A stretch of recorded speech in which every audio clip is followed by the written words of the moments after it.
ഗ്രാമത്തിൽ ജ്ഞാനം എന്ന സ്നേഹവിദ്യാലയത്തിൽ ജീവനം എന്ന അവധിക്കാല പരിശീലന പരിപാടിയും അതുപോലെ ഹൈദരാബാദിലെ തന്റെ സ്വന്തം വീട്ടിൽ ശിക്ഷ എന്ന പേരിൽ അവധിക്കാല പരിശീലന പരിപാടിയും അദ്ദേഹം നടത്താറുണ്ട്.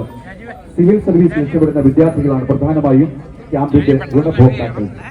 അദ്ദേഹത്തിന്റെ പ്രഭാഷണങ്ങളുടെയും അഭിമുഖങ്ങളുടെയും നിരവധി വീഡിയോകൾ യൂട്യൂബിൽ ലഭ്യമാണ്. ഓർക്കുട്ടിൽ വിദ്യാർത്ഥികളുമായുള്ള സംഭാഷണങ്ങളും പോസ്റ്റ് ചെയ്ത കുട്ടിക്കവിതകളും എഡിറ്റ് ചെയ്യാതെ ലൈഫ് മെയ്ഡ് സിമ്പിൾ എന്ന പേരിൽ ഒരു പുസ്തകമാക്കിയിട്ടുണ്ട്.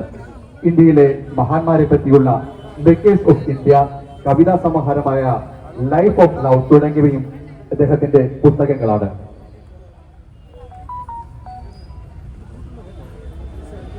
അദ്ദേഹത്തെ കുറിച്ച് പറയുകയാണെങ്കിൽ നമ്മൾ പ്രഭാഷണത്തിനായി നീക്കിവെച്ച മുഴുവൻ സമയവും പറഞ്ഞാലും തീരില്ല. അതുകൊണ്ട് ചുരുക്കി അദ്ദേഹത്തെ നിങ്ങൾക്ക് പരിചയപ്പെടുത്തിയെന്ന് മാത്രം.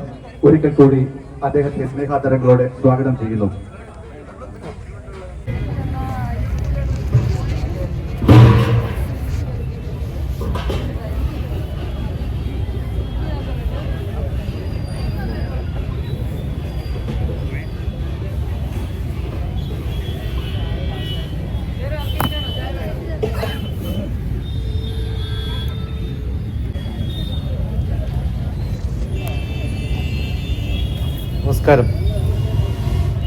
നമസ്കാരം. എന്താ പറയേണ്ടത്? എന്തിനെ കുറിച്ചാ പറയേണ്ടത്?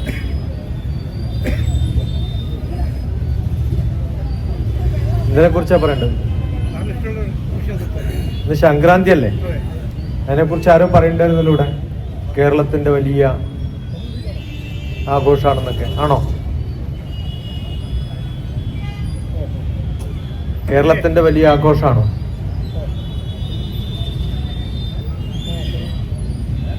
കേരളത്തിന്റെ ആഘോഷമാണെന്ന് തോന്നുന്നുണ്ടോ നിങ്ങൾക്ക്?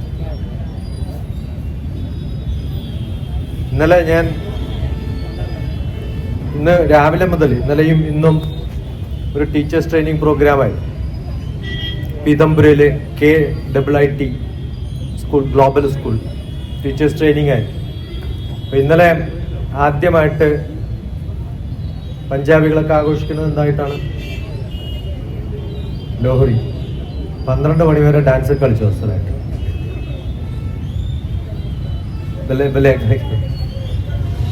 അപ്പൊ തോന്നി നമ്മൾ കേരളത്തിലൊന്നും ആഘോഷിക്കണേ ഇല്ല. ഉണ്ടോ? മകരസംക്രാന്തി എന്ന് പറയുന്ന അയ്യപ്പന്റെ ഒരു പ്രോഗ്രാം അല്ലാതെ കേരളത്തിൽ ക്ഷേത്രങ്ങളിലൊക്കെ ആഘോഷിക്കാറുണ്ടോ ഇങ്ങനെ? ഉണ്ടോ? ലോഹരി എന്ത് ഫെസ്റ്റിവലാ? ഞാൻ പ്രഭാഷണത്തിനല്ല വന്നത്, ഇന്ററാക്ഷൻ ആണ്. അപ്പൊ ഇടയ്ക്ക് നിങ്ങളുടെ വീഡിയോ എടുക്കാൻ വേണ്ടിയിട്ടാണ് ഈ സെറ്റപ്പ് ചെയ്ത്. എൻ്റെ വീഡിയോ എടുക്കുന്നുണ്ട്. അത് കഴിഞ്ഞ് ഉത്തരം പറയുമ്പോൾ ഞാൻ അപ്പം തന്നെ വീഡിയോ എടുക്കും നിങ്ങളുടെ. അതും കൂടി മിക്സ് ചെയ്തിട്ടാണ് യൂട്യൂബിലിടുക. പറയൂ. അതുകൊണ്ട് പറയുമ്പോഴേ സുഖമുള്ളൂ. മകരസംക്രാന്തിയെ കുറിച്ച് അറിയാൻ ഇപ്പൊ ഞാൻ പ്രഭാഷണം നടത്തേണ്ട കാര്യമുണ്ടോ? ഗൂഗിൾ നോക്കിയാൽ പോരെ. നിങ്ങളുടെ സംശയങ്ങൾ വരുമ്പോഴാണ് ഉപകാരമുള്ള ക്ലാസ്സായി മാറുക. പ്രഭാഷണമല്ല, ക്ലാസ്സുകളാണ് എനിക്കിഷ്ടം. രാവിലെ 9 മണി മുതൽ 4 മണി വരെ ക്ലാസ്സായിരുന്നു ടീച്ചേഴ്സിന് എങ്ങനെ പഠിപ്പിക്കണമെന്ന്. ഈ 4 ബുക്ക് കണ്ട് എഴുതിയെന്ന് പറഞ്ഞു. ഇന്ന് മാത്രം ഇവിടെ 4 ബുക്ക് അവർ പ്രിന്റ് ചെയ്ത് ഡിസ്ട്രിബ്യൂട്ട് ചെയ്തിട്ടുണ്ട്. അത് എഡ്യൂക്കേഷനിലാണ്. എഡ്യൂക്കേഷനിൽ കുറേ ബുക്സ് ചെയ്തിട്ടുണ്ട്. 40 ബുക്സ് ചെയ്തിട്ടുണ്ട്. ഇപ്പം ഈ കോവിഡ് കാലത്തിന് തുടങ്ങിയതിന് ശേഷം കഴിഞ്ഞ 5 വർഷത്തിൽ 40 ബുക്ക് ചെയ്തിട്ടുണ്ട് എഡ്യൂക്കേഷനിൽ മാത്രം. എങ്ങനെ ഗർഭിണികളെ എങ്ങനെ പരിപാലിക്കണം ആയുർവേദപരമായിട്ട്, 3 വയസ്സുള്ള കുട്ടികൾ മുതൽ 3-ാം ക്ലാസ് വരെയുള്ള കുട്ടികളെ എങ്ങനെ പഠിപ്പിക്കണം എന്നുള്ളതിന് 4 പുസ്തകങ്ങൾ, മെന്റൽ ഹെൽത്തിനെ കുറിച്ച് 4 പുസ്തകങ്ങൾ, ഇങ്ങനെ ഇഷ്ടംപോലെ എഴുതിയിട്ടുണ്ട്. അപ്പൊ പഠിപ്പിക്കുക എന്നുള്ളതാണ് എൻ്റെ പ്രധാനമായിട്ടുള്ള ജോലി. ഇന്നലെ ലോഹറി ആയിരുന്നു. അപ്പൊ ആ സമയത്ത് അതിനെ കുറിച്ച് പറഞ്ഞു. ലോഹറി എന്തിന്റെ ഫെസ്റ്റിവലാ? കോട്ടെ, ഹാർവെസ്റ്റ്. ഇപ്പൊ കേരളത്തിന്റെ ഹാർവെസ്റ്റ് ഫെസ്റ്റിവൽ ഏതാ? ഓണല്ലേ? ഓണം പോലെ പ്രസിദ്ധമാണോ സംക്രാന്തി കേരളത്തില്? അല്ല. കേരളത്തിന് മാത്രം വ്യത്യസ്തമായ ഒരു കാലാവസ്ഥയുണ്ട്. അത് നമ്മുടെ വെസ്റ്റേൺ ഗാട്സ്. ആ വെസ്റ്റേൺ ഗാട്സ് ഉള്ളത് കൊണ്ട് കേരളത്തിന്റെ സ്ഥിതി എൻറ്റയർലി ഡിഫറെന്റ് ആണ് എല്ലാത്തിലും. പൊളിറ്റിക്കലിയും വ്യത്യസ്തമാണ്, ഭക്ഷണത്തിന്റെ കാര്യത്തിലും വ്യത്യസ്തമാണ്. കേരളം കടന്നു കഴിഞ്ഞാൽ പച്ചരിയാണ് കഴിക്കുക, കേരളത്തിൽ എന്തരി കഴിക്കുക? ഇന്നലെ നിങ്ങൾക്കൊന്നും എന്നോട് സ്നേഹമൊന്നുമില്ല, സത്യം പറഞ്ഞില്ല. എന്റെ ഭഗവത്ഗീത ക്ലാസ് അറ്റൻഡ് ചെയ്തിട്ടുള്ള ഇപ്പൊ ഡൽഹിയിൽ താമസിക്കുന്ന ഏക സ്ത്രീ ജിമ്മി എന്ന് പറയുന്ന ക്രിസ്ത്യാനിയാണ്. നമുക്ക് അറിയാത്ത കാര്യം ഞാൻ പറഞ്ഞുതരാം. ഞാൻ ഇന്നലെ അവിടെ സ്കൂളിൽ ക്ലാസ് എടുക്കണമെന്ന് പറഞ്ഞിട്ട് എനിക്ക് ഉച്ചക്ക് മോട്ട റൈസ്, നമ്മുടെ ബോയിൽഡ് റൈസ് ഇല്ലേ, അത്, അവിയല്, കറികളൊക്കെ 4 വിധം ഉണ്ടാക്കിയിട്ട് എനിക്ക് കൊണ്ടു തന്നു. എന്നിട്ട് എന്റെ കൂടെ ഭക്ഷണം കഴിച്ചു. അപ്പൊ അവിടെ സദ്യ ഉണ്ടായിരുന്നു, അവരുടെ കൂടെ അവരും മിക്സ് ചെയ്ത് കുഴക്കട്ട ഉണ്ടാക്കി കൊണ്ടുവന്നു. എനിക്ക് 5-6 ദിവസമായില്ലേ നാട് വിട്ടിട്ട്. ഞാൻ അഹമ്മദാബാദ് പോയിട്ടുണ്ട്, മൗണ്ട് അബൂല് പോയിട്ടുണ്ട്. അപ്പൊ 5 ദിവസമായില്ലേ നാട് വിട്ടിട്ട്. അപ്പൊ കുഴക്കട്ട കഴിച്ചിട്ട് കുറെ ദിവസമായില്ലേ എന്ന് പറഞ്ഞ് എനിക്ക് കൊണ്ടു തന്നു. M.Tech ഇൻ സിവിൽ എഞ്ചിനീയറിംഗ് ആണ്. അവര് കേരളത്തിലൊരു കോളേജിൽ പഠിപ്പിക്കുമ്പോഴാണ് ഞാൻ അവിടെ പഠിപ്പിക്കുന്നത്. ആ ടീച്ചറെ പഠിപ്പിച്ച ആളാണ് ഞാൻ. അപ്പൊ അവരതൊക്കെ വിട്ടിട്ട് ഇവിടെ വന്ന സമയത്ത് കോവിഡ് കാലത്ത് ഭഗവത്ഗീത പഠിക്കും. എന്റെ സ്ഥിരമായിട്ട് ക്ലാസ് അറ്റൻഡ് ചെയ്ത് ജിമ്മി എന്ന് പറയുന്ന ചർച്ചിൽ ബൈബിള് പഠിപ്പിക്കുന്ന ടീച്ചറാണ്. മനസ്സിലാണോ? അവരിന്നലെ ഭക്ഷണമൊക്കെ ഉണ്ടാക്കി കൊണ്ടുവന്നു. കേരളത്തിൽ സാധാരണ നമ്മൾ ബോയിൽഡ് റൈസ് കഴിക്കുക. അപ്പൊ ഇന്നലെ ഞാൻ ആ ഇരിക്കുന്നവരോടൊക്കെ പറഞ്ഞു, കേരളത്തിൽ മാത്രമേ ഉള്ളൂ ബോയിൽഡ് റൈസ് കഴിക്കുന്നത്, പിന്നെയുള്ളത് ആസാമിലാണ്. എന്തുകൊണ്ടാണ് കേരളത്തിൽ ബോയിൽഡ് റൈസും കേരളത്തിന് വെളിയിൽ പച്ചരിയും കഴിക്കാൻ കാരണം? ആലോചിക്കൂ. എന്തെങ്കിലും ഒരു കഥ പറയുന്നു. ആലോചിച്ചിട്ടുണ്ടോ?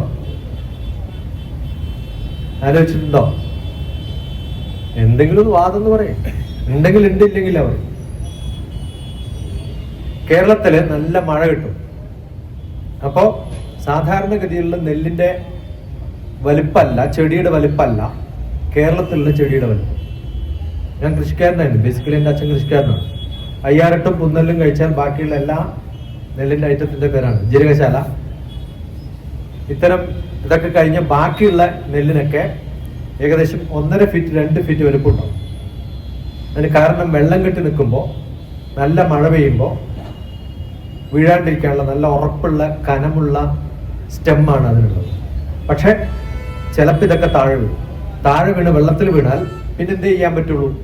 അത് അങ്ങനെ കൊണ്ടുപോയി പുഴുങ്ങി അത് മാത്രം ഡിസ്ട്രിബ്യൂട്ട് ചെയ്യാൻ പറ്റും. അങ്ങനെയാണ് കേരളത്തിൽ പുഴുക്കലരി തുടങ്ങിയത്.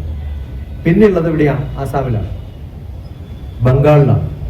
അതുകൊണ്ട് 2 സ്ഥലങ്ങളിൽ ഹാർവെസ്റ്റ് ഈ കാണുന്ന സമയത്തല്ല.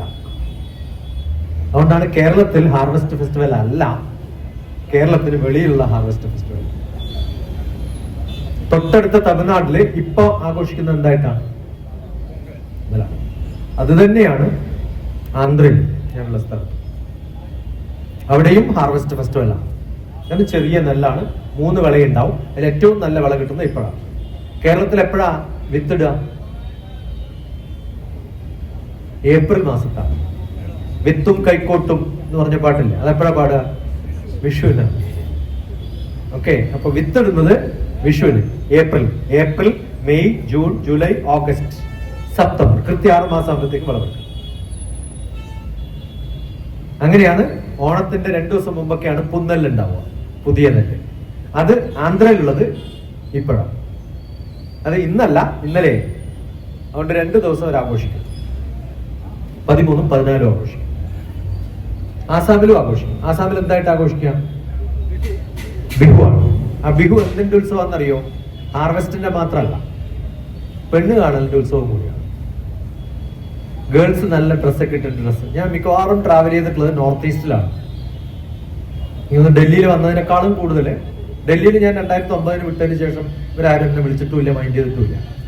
ഞാനായിട്ട് ഇങ്ങോട്ട് വന്നുകൊണ്ട് ഇപ്പൊ എന്നെ വിളിക്കുന്നതാണ്. 2007-2009 കാലഘട്ടത്തിൽ തെണ്ടി നടന്നിട്ടുണ്ട് ഡൽഹിയിൽ. 54 പരിപാടി ഒരു വർഷമൊക്കെ ഉണ്ടായിരുന്നു. പറഞ്ഞാൽ എല്ലാ ആഴ്ചയിലും എനിക്കൊരു പരിപാടി ഉണ്ടായിരുന്നു. പക്ഷെ അത് കഴിഞ്ഞിട്ട് സ്ഥിരമായിട്ട് ഞാൻ യാത്ര ചെയ്തിട്ടുള്ളത് 2010, 11, 12, 13, 14, 15 കാലങ്ങളിൽ 6 വർഷം. അന്ന് വന്ന ഉണ്ണികൃഷ്ണൻ ആണ് എന്നെ ഏറ്റവും കൂടുതൽ നോർത്ത് ഈസ്റ്റിൽ വിളിച്ചിട്ടുള്ളത് ആ കാലഘട്ടത്തിലാണ്. അപ്പൊ അവിടെയൊക്കെ മിക്കവാറും ആസാമിൽ താമസിച്ച് ആസാമിൽ നിന്നാണ് നോർത്ത് ഈസ്റ്റിലേക്ക് പോകുന്നത്. അപ്പൊ ഈ കാലഘട്ടത്തിലൊക്കെ ഞാൻ അവിടെ പോയിട്ടുണ്ട്. അപ്പൊ സ്ഥിരമായിട്ട് കാണുന്നതാണ് നോർത്ത് ഈസ്റ്റിലുള്ള ആഘോഷങ്ങൾ. ഇങ്ങനെ യാത്ര ചെയ്യുന്നതുകൊണ്ട് എല്ലാ ആഘോഷങ്ങളും നമുക്ക് കൃത്യമായിട്ട് അറിയാം. UP എന്തായിട്ട് ആഘോഷിക്കുന്ന അറിയോ? 500 രൂപ. Don't Google it. മകരസംക്രാന്തിക്ക് UP അല്ലെങ്കിൽ ഒറീസ അല്ലെങ്കിൽ ജാർഖണ്ഡ് ആ ഏരിയയിലൊക്കെ ഉള്ളൊരു വേറൊരു പേര് കേട്ടാ അതിശയം തോന്നും. കിച്ചടി എന്നാണ് അതിന്റെ പേര്. അവിടെ ഹാർവെസ്റ്റ് അല്ല, അത് ജനങ്ങളോട് സ്നേഹം കാണിക്കുന്ന ഒരേ ലെവലില് ജീവിക്കുന്ന നമ്മുടെ ദേവീ സങ്കല്പങ്ങളിൽ അങ്ങനെയുള്ള ഒരു ദേവീ സങ്കല്പമുണ്ട് കേരളത്തിൽ. എവിടെയാ? ആറ്റുകാൽ പൊങ്കാല. പൊങ്കാലയിൽ പണക്കാരനും പാവപ്പെട്ടവരൊക്കെ സ്ട്രീറ്റിലിരുന്ന് ഒരേപോലെ ഭക്ഷണം കഴിക്കുന്ന ഒരു ദിവസം. അത് ലേഡീസിന്റെ ഒരു ഗ്യാരണ്ടിയാണ്. വേറെ ജെൻസിന് അവിടെ ഇരുന്ന് കുക്ക് ചെയ്യാൻ പറ്റുമോ? ശബരിമലയിൽ സ്ത്രീകൾക്ക് പോകാൻ പറ്റാത്ത പോലെ പൊങ്കാലയിൽ ആണുങ്ങൾക്കും കുക്ക് ചെയ്യാൻ പറ്റില്ല. ഓരോ ആചാരങ്ങളും വ്യത്യസ്തമാണ്. അതുപോലെ ഈക്വൽ ആയിട്ട് ആൾക്കാരെ കരുതുന്ന ഒരു പ്രോഗ്രാമാണ് ഏത്? കിച്ചടി. സ്പെല്ലിംഗ് നോക്കിക്കോളാം, കുറച്ച് വ്യത്യാസമൊക്കെ ഉണ്ടാവും. പക്ഷെ അവരെ കിച്ചടി തന്നെ പറയാം. അപ്പൊ പലപ്പോഴും നമ്മുടെ ആചാരങ്ങൾ എന്തിന് ഡിപ്പെൻഡ് ചെയ്തിരിക്കുന്നു? കാലാവസ്ഥയെ ഡിപ്പെൻഡ് ചെയ്തു. എന്തുകൊണ്ടാണ് കേരളത്തില് വിഷു ഏപ്രിലാണ്? 2 കലണ്ടറാണ് ഭാരതം ഫോളോ ചെയ്യുന്നത്. ഒന്ന് മൂൺ, മറ്റൊന്ന് സൺ. സൂര്യൻ പ്രതിനിധാനം ചെയ്യുന്ന കലണ്ടറും ചന്ദ്രൻ പ്രതിനിധാനം ചെയ്യുന്ന കലണ്ടറും. നിങ്ങളുടെയൊക്കെ വീട് east west north south facing ആണല്ലോ അല്ലെ? ഏതെങ്കിലും ഒരു ഭാഗത്ത് ഫേസ് ചെയ്യില്ലേ? ആണോ? ഏതാ ഏറ്റവും നല്ലത്? ഈസ്റ്റ്. കേരളക്കാരുടെ. തമിഴ്നാടുകാർക്കോ? സൗത്താണ്. അറിയുമല്ലോ. നമ്മുടെ ഭാഗത്തൊക്കെ അടുക്കള ഏത് മൂലയ്ക്കാ ഉണ്ടാവുക? പൂജാമുറി എവിടെയാ ഉണ്ടാവുക? വീട്ടിന്റെ സെന്ററിൽ നേരെ നോക്കിയാൽ കിഴക്ക് അല്ലേ? ആന്ധ്രയിൽ എവിടെ ഉണ്ടാവുക എന്നറിയോ? പൂജാമുറി അടുക്കളയിലാണ്. ഓരോ സ്ഥലത്തും സ്ഥാനം വ്യത്യാസമാണ്. എന്താ കാരണം? നിങ്ങളുടെയൊക്കെ ധാരണ എന്റെ വീട് കിഴക്കോട്ടാണ് അല്ലേ? ഇപ്പൊ സൂര്യൻ എവിടെയുള്ളത്? സൂര്യൻ ഇന്ന് എവിടെയുള്ളത്? നിങ്ങളല്ലേ ഇപ്പൊ എന്തോ പറയുമ്പോ അവിടെ പറയുന്നുണ്ടായിരുന്നല്ലോ, സൂര്യൻ തെക്ക് നിന്ന് വടക്കോട്ടേക്ക് യാത്ര ചെയ്തു തുടങ്ങുന്ന സമയമാണ്. ഇന്ത്യയുടെ ഭൂപട ഓർമ്മയുണ്ടോ? എപ്പോഴും പഠിച്ചത് കണ്ടിട്ടൊക്കെ ഇല്ലേ? അതിന്റെ താഴത്തൊരു ഭൂമധ്യരേഖയില്ലേ? ഇന്ത്യ ആകെ ഏറ്റവും താഴത്തെ, ഇന്ത്യയുടെ ഏറ്റവും താഴത്തെ ലാറ്റിറ്റ്യൂഡ് എന്ന് പറയുന്നത്, രേഖ എന്ന് പറയുന്നത് 4 ഡിഗ്രിയിലാണ്. അതിന് ഇന്ദിര പോയിന്റ് എന്നാ പറയാം. അതാണ് end of tip of India. അവിടെ നിന്ന് നേരെ കാശ്മീരിലേക്ക് എത്തുമ്പോഴത്തേക്കും 4000 കിലോമീറ്റർ യാത്ര ചെയ്താൽ മുകളിലെത്തുമ്പോഴത്തേക്കും ഏകദേശം 32 ഡിഗ്രി 36 ഡിഗ്രിയൊക്കെ എത്തണം. ആ ഒടിവും വളവൊക്കെ നോക്കിയിട്ടാ പറയുന്നത്. ഇപ്പോ ഡൽഹി എയർപോർട്ടിലൊക്കെ പോകുമ്പോൾ അതിന്റെ മുകളിൽ എഴുതി വെച്ചിട്ടാണ് ഏത് ഡിഗ്രിയിലാണ്? 28 ഡിഗ്രിയിലൊക്കെ. ഇപ്പൊ സൂര്യൻ ഇപ്പൊ എവിടെയുള്ളത്? കേരളത്തിൽ നിന്ന് ഡൽഹിയിലേക്ക് എത്ര ദൂരമുണ്ടോ അത്രയും ഭൂമധ്യരേഖയിൽ നിന്ന് പിന്നെയും താഴത്തോട്ട് പോകണം. 400ഉം 2000ഉം 2400 2500 കിലോമീറ്റർ താഴെയാണുള്ളത്. സങ്കല്പിക്കാൻ പറ്റുന്നുണ്ടോ? ഇതാണ് ഭൂമി, ഇതാണ് ഭൂമധ്യരേഖ, ഇവിടെയാണ് ഇന്ത്യ, സൂര്യൻ ഇവിടെയാണ്. അതുകൊണ്ടാണ് ഇപ്പോൾ ഇവിടെ തണുപ്പ് തോന്നുന്നത്. കാരണം സൂര്യൻ കുറേ താഴെയാണ്. അതുകൊണ്ടാണ് കേരളത്തിൽ അത്ര തണുപ്പില്ല. കാശ്മീരിൽ വലിയ തണുപ്പായിരിക്കും. ഞാൻ കഴിഞ്ഞ ഒക്ടോബറിൽ ബദരീനാഥിലായിരുന്നു. അത് കഴിഞ്ഞ് കേദാർനാഥിൽ ഞാൻ പോയി. അത് കഴിഞ്ഞ് ഒരു 10 ദിവസം കഴിയുമ്പോഴത്തേക്ക് കേദാർനാഥ് പൊട്ടും. അവിടുത്തെ പൂജാരിയും ആൾക്കാരൊക്കെ അവിടുന്ന് താഴത്തേക്ക് വരും. കാരണം അവിടെ നിൽക്കാൻ പറ്റില്ല, അത്രയും തണുപ്പാണ്. ചൈന ബോർഡറിൽ നിന്ന് 30 കിലോമീറ്റർ ആയിരുന്നു ബദരീനാഥിലേക്ക്. അവിടെയാണ് നമ്മുടെ പാണ്ഡവന്മാര് സ്വർഗത്തിലേക്ക് പോയത്. ഇവിടത്തേക്ക് ചൈനയിലേക്ക് പോയത്. ചൈനയാണ് സ്വർഗം. അത് ക്രോസ് ചെയ്യുമ്പോഴാണ് സരസ്വതി റിവർ ക്രോസ് ചെയ്യാൻ പറ്റാത്തപ്പോ ഒരു കല്ലെടുത്തിട്ടിട്ട് പാഞ്ചാലിയോട് ആരാണ് അല്ലെ? പാഞ്ചാലിയോട് നടന്നു പോകാൻ ഭീമനാണ് ആ കല്ലെടുത്തിട്ടത്. അതിലൂടെ നമ്മളൊക്കെ നടന്നു പോയി. പണ്ട് ആര് നടന്നു പോയ സ്ഥലം? പാണ്ഡവന്മാര് നടന്നു പോയ സ്ഥലം. ഇത് സരസ്വതിയുടെ കുറെ വെള്ളമൊക്കെ കുടിച്ചു. അത് കഴിഞ്ഞാൽ പിന്നെ എല്ലാവരും താത്തോട്ട് വരും. തണുപ്പാണ്, ഭയങ്കര തണുപ്പാണ് അല്ലേ? കേരളത്തിൽ എന്താ അത്ര തണുപ്പില്ലാത്തത്? സൂര്യൻ 23 ഡിഗ്രി. അപ്പൊ നിങ്ങളുടെ സൂര്യന്റെ നേരെ നോക്കുമ്പോഴല്ലേ കിഴക്ക് പറയാം? ആണോ അല്ലയോ? അപ്പൊ നിങ്ങളുടെ വീട് കിഴക്കോട്ട് തിരിഞ്ഞാന്ന് പറഞ്ഞാൽ എന്താ ചെയ്യേണ്ടത്? ഇപ്പൊ വലിയൊരു വീലിൽ വെച്ചിട്ട് അല്ലേ, ജനുവരി ആകുമ്പോഴത്തേക്ക് അങ്ങോട്ട് തിരിക്കുക. എന്നിട്ട് സൂര്യൻ ഇങ്ങനെ ഓരോ ദിവസം മാറി മാറി മാറി മാറി മാറി വന്ന് ഏകദേശം മധ്യപ്രദേശം കടന്ന് ഒറീസന്റെ ഒക്കെ അവിടേക്ക് എത്തുമ്പോൾ 23 ഡിഗ്രി ആവും. അത് കഴിഞ്ഞ് പിന്നെ താത്തുണ്ട്. അതുകൊണ്ടാണ് മിക്കവാറും ഇവിടെ സമ്മർ വളരെ കൂടുതൽ. സൂര്യൻ എവിടെ എത്തും? ഏപ്രിലൊക്കെ ആകുമ്പോഴത്തേക്ക് സൂര്യൻ നിങ്ങളുടെ നേരെയായി, ഡൽഹിയുടെ നേരെയായി. അപ്പൊ ഡിഗ്രി എത്ര പോകും? 40 ഡിഗ്രി. എപ്പോഴാ കേരളത്തിലാ 40 ഡിഗ്രി പോണത്? മാർച്ച് ആ സമയത്തൊക്കെ അല്ലേ ചൂട്. അത് കഴിഞ്ഞ് 2 മാസം കഴിയുമ്പോൾ ഇവിടെ ചൂട് കൂടാ അല്ലേ? ഇതനുസരിച്ചിട്ടാണ്, സൂര്യന്റെ നില അനുസരിച്ചിട്ടാണ് കാലാവസ്ഥ മാറുക. കാലാവസ്ഥ മാറുന്നതിനനുസരിച്ചിട്ടാണ് കൃഷി നടക്കുക.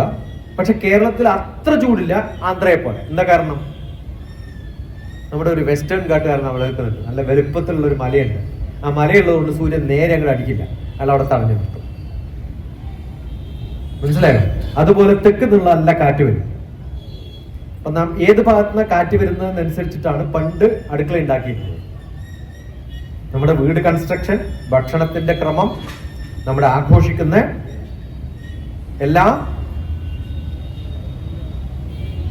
ഫെസ്റ്റിവൽസും, എല്ലാ ഉത്സവങ്ങളും എന്തിനു ഡിപ്പെൻഡ് ചെയ്തിരിക്കുന്നു?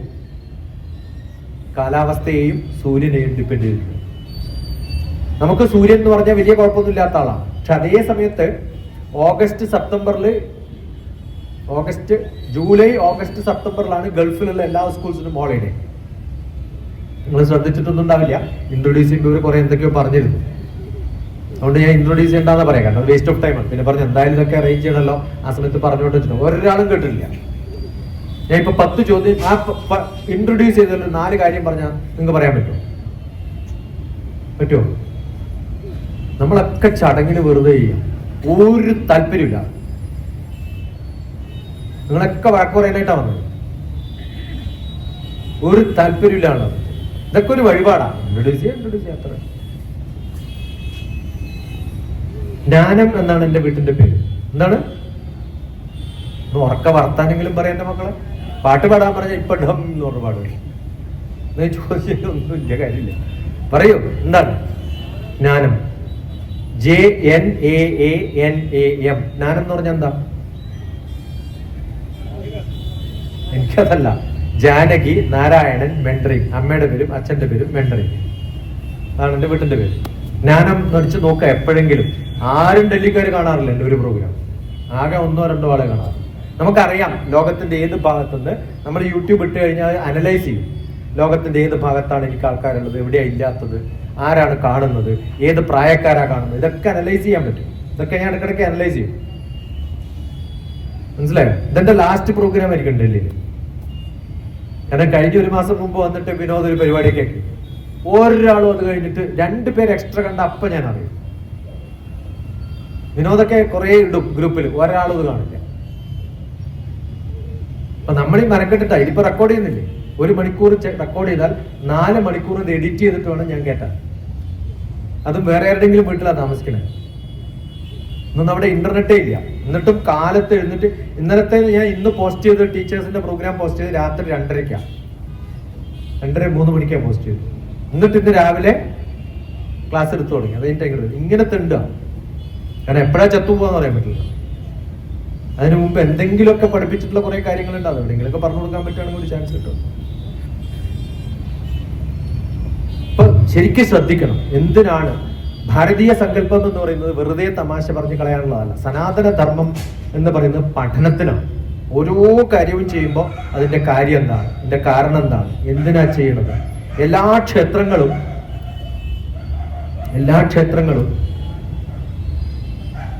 പഠനത്തിന്റെ സെന്ററായി. അറിയോ? ഇഷ്ടംപോലെ മണ്ഡപങ്ങളുണ്ട്. മണ്ഡപങ്ങളിൽ എന്താ നടക്കുക? വേദ പഠനങ്ങളാണ് നടക്കുക, വേദ പാരായണങ്ങളാണ് നടക്കുക. എന്റെ ഗുരു ബ്രഹ്മശ്രീ KPC അഞ്ജൻ ഭട്ടതിരിപ്പാടൊക്കെ പല മുറജപങ്ങൾക്കും എന്നെ കൊണ്ടുവരുത്തിയിട്ടുണ്ട്. വേദം പഠിച്ച് അത് പറഞ്ഞ് അത് ചൊല്ലി സ്വായത്തമാക്കുന്ന പല പ്രോഗ്രാമുകളിലും എന്നെ കൊണ്ടുപോയിട്ടുണ്ട്. ഞാൻ സുരേഷിനൊക്കെ പരിചയപ്പെടുന്നതിന് മുമ്പ് എന്റെ ഗുരുവാണ് സുരേഷിനെ പരിചയപ്പെട്ടത്. അങ്ങനെയാണ് സുരേഷ് എന്നെ പരിചയപ്പെടുന്നത്. അദ്ദേഹം അന്ന് LK അഡ്വാനിനെ കാണാൻ വന്നു. എന്തിനാ അറിയോ? ഡോക്ടർ TPS കുറിച്ച് LK അഡ്വനോട് പറയാൻ വേണ്ടി. ആലോചിച്ചൊക്കെ ഒരു ഗുരു എന്നെ പരിചയപ്പെടുത്താൻ വേണ്ടി നടക്കുക. അങ്ങനെ ഒരു ഭാഗ്യം ഉണ്ടായിട്ടുണ്ട്. അപ്പൊ അദ്ദേഹം പഠിപ്പിച്ചിട്ടുള്ള കാര്യങ്ങൾ നമ്മൾ കുറച്ചെങ്കിലും ബാക്കിയുള്ളവർക്ക് പറഞ്ഞു കൊടുക്കാനുള്ള അറിവാണ്. കുറേ ചോദ്യങ്ങളാണ് വേണ്ടത്. ഭഗവത്ഗീത ആരാ ഉണ്ടാക്കിയത്? കൃഷ്ണനല്ല, അർജുനനാണ്. അർജുനൻ ചോദ്യം ചോദിച്ചതുകൊണ്ടാണ് കൃഷ്ണ ഉത്തരം പറഞ്ഞത്. അല്ലേ? നിങ്ങൾ ഓരോരാൾക്കും ചോദ്യമില്ല. ഞാൻ പല ഭാഗത്തും പ്രഭാഷണത്തിന് ഉത്സവത്തെ ആരെങ്കിലും കൊണ്ടുപോകാൻ പോകുമല്ലോ ഇങ്ങനെ, അല്ലേ, പിക്കപ്പ് ചെയ്യാനൊക്കെ. എന്തിനാ പിക്കപ്പ് ചെയ്യാൻ പറയുന്നുണ്ടല്ലോ? കുറച്ച് ഇൻട്രസ്റ്റ് ഉണ്ടോ നോക്കട്ടെ ചിട്ടാ, അല്ലെങ്കിൽ ഇന്ന് വണ്ടി അവൈലബിൾ ആയിരിക്കും അവിടെ, ഫുൾ ടൈം ഉപയോഗിച്ചോളൂ. പക്ഷെ നിങ്ങൾക്ക് എന്തെങ്കിലും താല്പര്യം ഉണ്ടോ എന്ന് അറിയണ്ടേ? അതിന് വേണ്ടിട്ടാ. അപ്പൊ ചിലപ്പോ പിക്കപ്പ് ചെയ്യാൻ പോകുന്ന ഒരാളോട് ചോദിക്കും, നിങ്ങൾ എന്താ ഭാര്യനെ കൂട്ടാത്തത്? അവർക്ക് വേറെ പണിയുണ്ട് വീട്ടില്. അപ്പൊ നിങ്ങൾക്ക് പണിയില്ലാത്തതുകൊണ്ടാ പ്രഭാഷണത്തിന് വരുന്നത്. വേറെ ഒരു പണിയില്ലാത്തതുകൊണ്ടാണ്, അല്ലേ? ഗുരുവായൂർ പണ്ട് പ്രഭാഷണത്തിന് പേഴ്സണാലിറ്റി ഡെവലപ്മെന്റ്, എല്ലാവരും 60 വയസ്സ് കഴിഞ്ഞിട്ടുള്ളത്. നിങ്ങളെന്ത് പേഴ്സണാലിറ്റി ഡെവലപ്മെന്റ് അതിന് വേണ്ടി നമ്മള് നമുക്ക് മക്കളെ എന്താ കൊണ്ടുവരുന്നത്? എന്നിട്ട് ഒരാൾ ചോദിക്കുക, മക്കളെ എങ്ങനെ ഇതൊക്കെ പഠിപ്പിക്കുന്നത്? നിങ്ങളെന്താ മോനെ കൊണ്ടുവരുന്നത്? അയാൾക്ക് വേറെ പണിയുണ്ട്. മിക്കവാറും ഇല്ലേ, ഉത്തര ഗുരുവായൂരപ്പൻ ടെമ്പിളിലൊക്കെ കുറേ സപ്താഹങ്ങളൊക്കെ നടത്താറില്ലേ? അതിൽ ചില ആൾക്കാരൊക്കെ ഇപ്പൊ ഇതിനെതിരെ അന്ന് വിളിച്ചു കൊണ്ടുവന്നിട്ട് കുറെ കാശ് കൊടുത്തിട്ട് നടത്തിയ ആൾക്കാരുണ്ടല്ലോ, ഇപ്പൊ ഇതിന് നേരെ എതിരാ. ആളെയൊക്കെ അറിയണ്ടാവും, അന്വേഷിച്ചു നോക്കി അറിയാം. അന്നൊക്കെ കേൾക്കാൻ 5-6 പേരെ ഉണ്ടാവും. അത് കഴിഞ്ഞ് ഭക്ഷണത്തിന്റെ സമയം 200 പേരുണ്ടാവും. ഭാര്യനെ നേരത്തെ വിട്ടിട്ട് പറയും ഭക്ഷണത്തിന്റെ സമയം SMS അയച്ചോളാം. അന്ന് വാട്സപ്പില്ല, SMS ഉണ്ട്. കറക്റ്റ് SMS സമയത്ത് 6 പേര് വരും വീട്ടിൽ നിന്ന്. അതന്നെ, ഭക്ഷണം നിർത്തി നോക്ക്, നിങ്ങൾക്ക് ഒരാൾക്കും ഭക്തി ഉണ്ടാകും. ഹാർവെസ്റ്റ് ഫെസ്റ്റിവൽ ഭക്ഷണം ആണ് ഏറ്റവും പ്രാധാന്യം, അല്ലേ? ആണോ അല്ലേ പറയും? എല്ലാ മുസ്ലിം കുട്ടികളും, ഞാനൊക്കെ പല സ്കൂൾസിലും പോയിട്ട് ഏറ്റവും നല്ല പോലെ പഠിക്കുന്നത്, ഇന്ന് എന്റെ വാട്സപ്പ് നോക്കിയാൽ നിങ്ങൾക്ക് കാണാം, ഏറ്റവും കൂടുതൽ എന്നെ കോണ്ടാക്ട് ചെയ്യുന്ന ഒരു മുസ്ലിം കുട്ടികളാണ്. അവർ എല്ലാം പഠിക്കും. ചില സ്കൂൾസിലെ വടകരയിലൊക്കെ ഒരു സ്കൂളിൽ പോയിട്ട് കംപ്ലീറ്റ് തൊപ്പിയിട്ടുള്ളവരും പറഞ്ഞിട്ടുള്ളവരാണ്. ഒരു ശ്ലോകം ചൊല്ലിയിട്ട്, ഞാൻ വെറുതെ പറഞ്ഞു, ഞാൻ ഇപ്പൊ ഒരു ശ്ലോകം ചൊല്ലും, ശ്രദ്ധിച്ച് കേട്ടോളണം. അത് കഴിഞ്ഞ് സ്റ്റേജിൽ വന്ന് ചൊല്ലാൻ പറ്റുന്നവർക്ക് 500 രൂപ വരുന്നു. അബദ്ധത്തിൽ ഒരു പ്രാവശ്യം പറഞ്ഞു പോയതാ. സ്റ്റേജിൽ 16 ആൾ കയറി വന്നു, എന്റെ 8000 പെട്ടു. അത് കഴിഞ്ഞ് വിചാരിച്ചു ഒരു മുസ്ലിം സ്കൂളിൽ ഇത് പറയില്ല, പക്ഷെ ഹിന്ദു സ്കൂളിൽ ഉറപ്പായിട്ട് എനിക്ക് പറയാൻ പറ്റും, നിങ്ങൾക്ക് പറയാൻ പറ്റും. കാരണം എന്താ അറിയോ? ഞാൻ ചോദിച്ചു, നിങ്ങൾ എങ്ങനെ മക്കളെ ഇത് പഠിക്കണത്? അതാ, നമ്മൾ 3 വയസ്സുള്ളത് മുതൽ അറിയാത്ത ഭാഷയിൽ ഡുന്ന് ചെല്ലി പഠിച്ചിട്ട് രാവിലെ മുതലേ. അതുകൊണ്ട് ബൈഹാർട്ട് പഠിക്കാനുള്ള കഴിവ് നല്ലപോലെ ഉണ്ടാവും. എന്റെ ക്യാമ്പിൽ അറ്റൻഡ് ചെയ്ത മിക്കവാറും ആൾക്കാർ, എന്റെ എത്രയോ ബന്ധുക്കൾ എന്റെ നാട്ടിലുണ്ട് അറിയും. നടുവിൽ എന്ന് പറയുന്ന ജ്ഞാനം എന്ന് പറയുന്ന സ്ഥലത്ത് ഞാൻ അവിടെ എത്തിയെന്ന് പറഞ്ഞ ആദ്യം ഭക്ഷണം കൊണ്ടിരുന്നവര് മുസ്ലിങ്ങളാണ്. നിങ്ങൾ വെറുതെ അല്ല പറയുന്നത്, ആലോചിച്ചു. ഇതേ ദിവസം 2024 ജനുവരി 14, 13 തീയതികളിലൊക്കെ ഞാൻ നാട്ടിലാണത്. 24/01 അങ്ങനെയാണ് ഞാൻ എഴുതാം. YY 24/01 14 13 ആ ദിവസം ഏതാണ്ട് അവിടെ എന്റെ കൂടെയുള്ള അമേരിക്ക എന്നുള്ള കുറച്ച് പേര് എന്റെ വീട്ടിൽ താമസിക്കാൻ പറ്റും. അങ്ങനെ കുറച്ച് പേർക്കൊക്കെ താമസിക്കാൻ പറ്റുന്ന ഒരു വീടാണ്. 10-40 പേർക്ക് താമസിക്കാം, കുഴപ്പമൊന്നുമില്ല. അങ്ങനെ കുറെ പേര് വരും. അമേരിക്ക എന്നുള്ള കുറച്ച് പേര് വന്നപ്പോ ഞാൻ പറഞ്ഞവർക്ക് പാൽക്കഞ്ഞി ഉണ്ടാക്കി കൊടുക്കണം എന്ന് പറഞ്ഞു. എന്താ കഴിഞ്ഞ് അല്ലേ? ഇന്ന് ഉച്ചക്ക് നോർത്ത് ഇന്ത്യയിലെ ആഘോഷത്തിന് അരിയുടെ പായസം കൊടുക്കുന്ന ഏക സമയം സംക്രാന്തിക്ക് അറിയോ? കാരണം എന്തുകൊണ്ടാ? ഈ പറഞ്ഞ എല്ലാ ഇന്ത്യയുടെ ഭാഗങ്ങളിലും ഈ ഹാർവെസ്റ്റ് ഫെസ്റ്റിവൽ ആഘോഷിക്കുന്നത് ഗോതമ്പ് വിളയുമ്പോഴല്ല, അരി വിളയുമ്പോഴാണ്. ഗോതമ്പിനെ കുറിച്ച് അങ്ങനെ ഒരു ഫെസ്റ്റിവൽ ഉണ്ടോ നോക്കൂ, ഉണ്ടോ? ഇവിടെയൊക്കെ മിക്കവാറും ഇന്ന് പായസം ഉണ്ടാക്കുന്നത്, ഇന്ന് പോറിഞ്ച് ഉണ്ടാക്കുന്നതോ, അല്ലെങ്കിൽ ഇന്ന് കഞ്ഞി ഉണ്ടാക്കുന്നതോ, അല്ലെങ്കിൽ ഇന്ന് കിച്ചടി ഉണ്ടാക്കുന്നത് അരി കൊണ്ടാണ്. അരിയുടെ ഫെസ്റ്റിവലാണ്.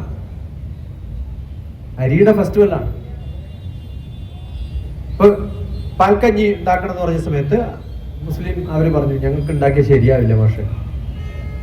അപ്പൊ ഞാൻ പറഞ്ഞു, ഇന്ന് നിങ്ങളുടെ അടുക്കളയിൽ ഞാൻ വരാം, എന്നിട്ട് നിങ്ങളെ കഞ്ഞി എങ്ങനെ ഉണ്ടാക്കണം എന്ന് പഠിപ്പിക്കാം. നിങ്ങൾക്ക് എപ്പോഴെങ്കിലും പാൽക്കഞ്ഞി ഉണ്ടാക്കണം എന്ന് പഠിക്കണം എന്ന് തോന്നുകയാണെങ്കിൽ Dr. TPS cooking, okay, milk porridge അടിച്ചാൽ. അപ്പൊ ഞാനത് ഉണ്ടാക്കി കാണിച്ചു കൊടുത്തു. ഇങ്ങനെയാണ്. ഇനി പറയരുത് ഉണ്ടാക്കാൻ അറിയില്ല, അടുത്ത പ്രാവശ്യം എനിക്ക് പാൽക്കഞ്ഞി വേണമെന്ന് പറഞ്ഞാൽ ഉണ്ടാക്കി തരണം എന്ന് പറഞ്ഞു. അപ്പോ നമ്മുടെ ഒരു പാരമ്പര്യം എന്ന് പറയുന്നത് പഠിക്കുക, പഠിപ്പിക്കുക, കൃത്യമായിട്ട് മനസ്സിലാക്കുക, അത് ഇംപ്ലിമെന്റ് ചെയ്യുക. അപ്പോൾ ജൂലൈ, ഓഗസ്റ്റ്, സെപ്റ്റംബറിൽ വീട്ടിൽ ക്യാമ്പിൽ വരുന്നവരൊക്കെ ഗൾഫിൽ നിന്നുള്ള കുട്ടികളാണ്. കാരണം അവർക്ക് അവിടെ ഹോളിഡേ ആണ്. ഏത് ദിവസം?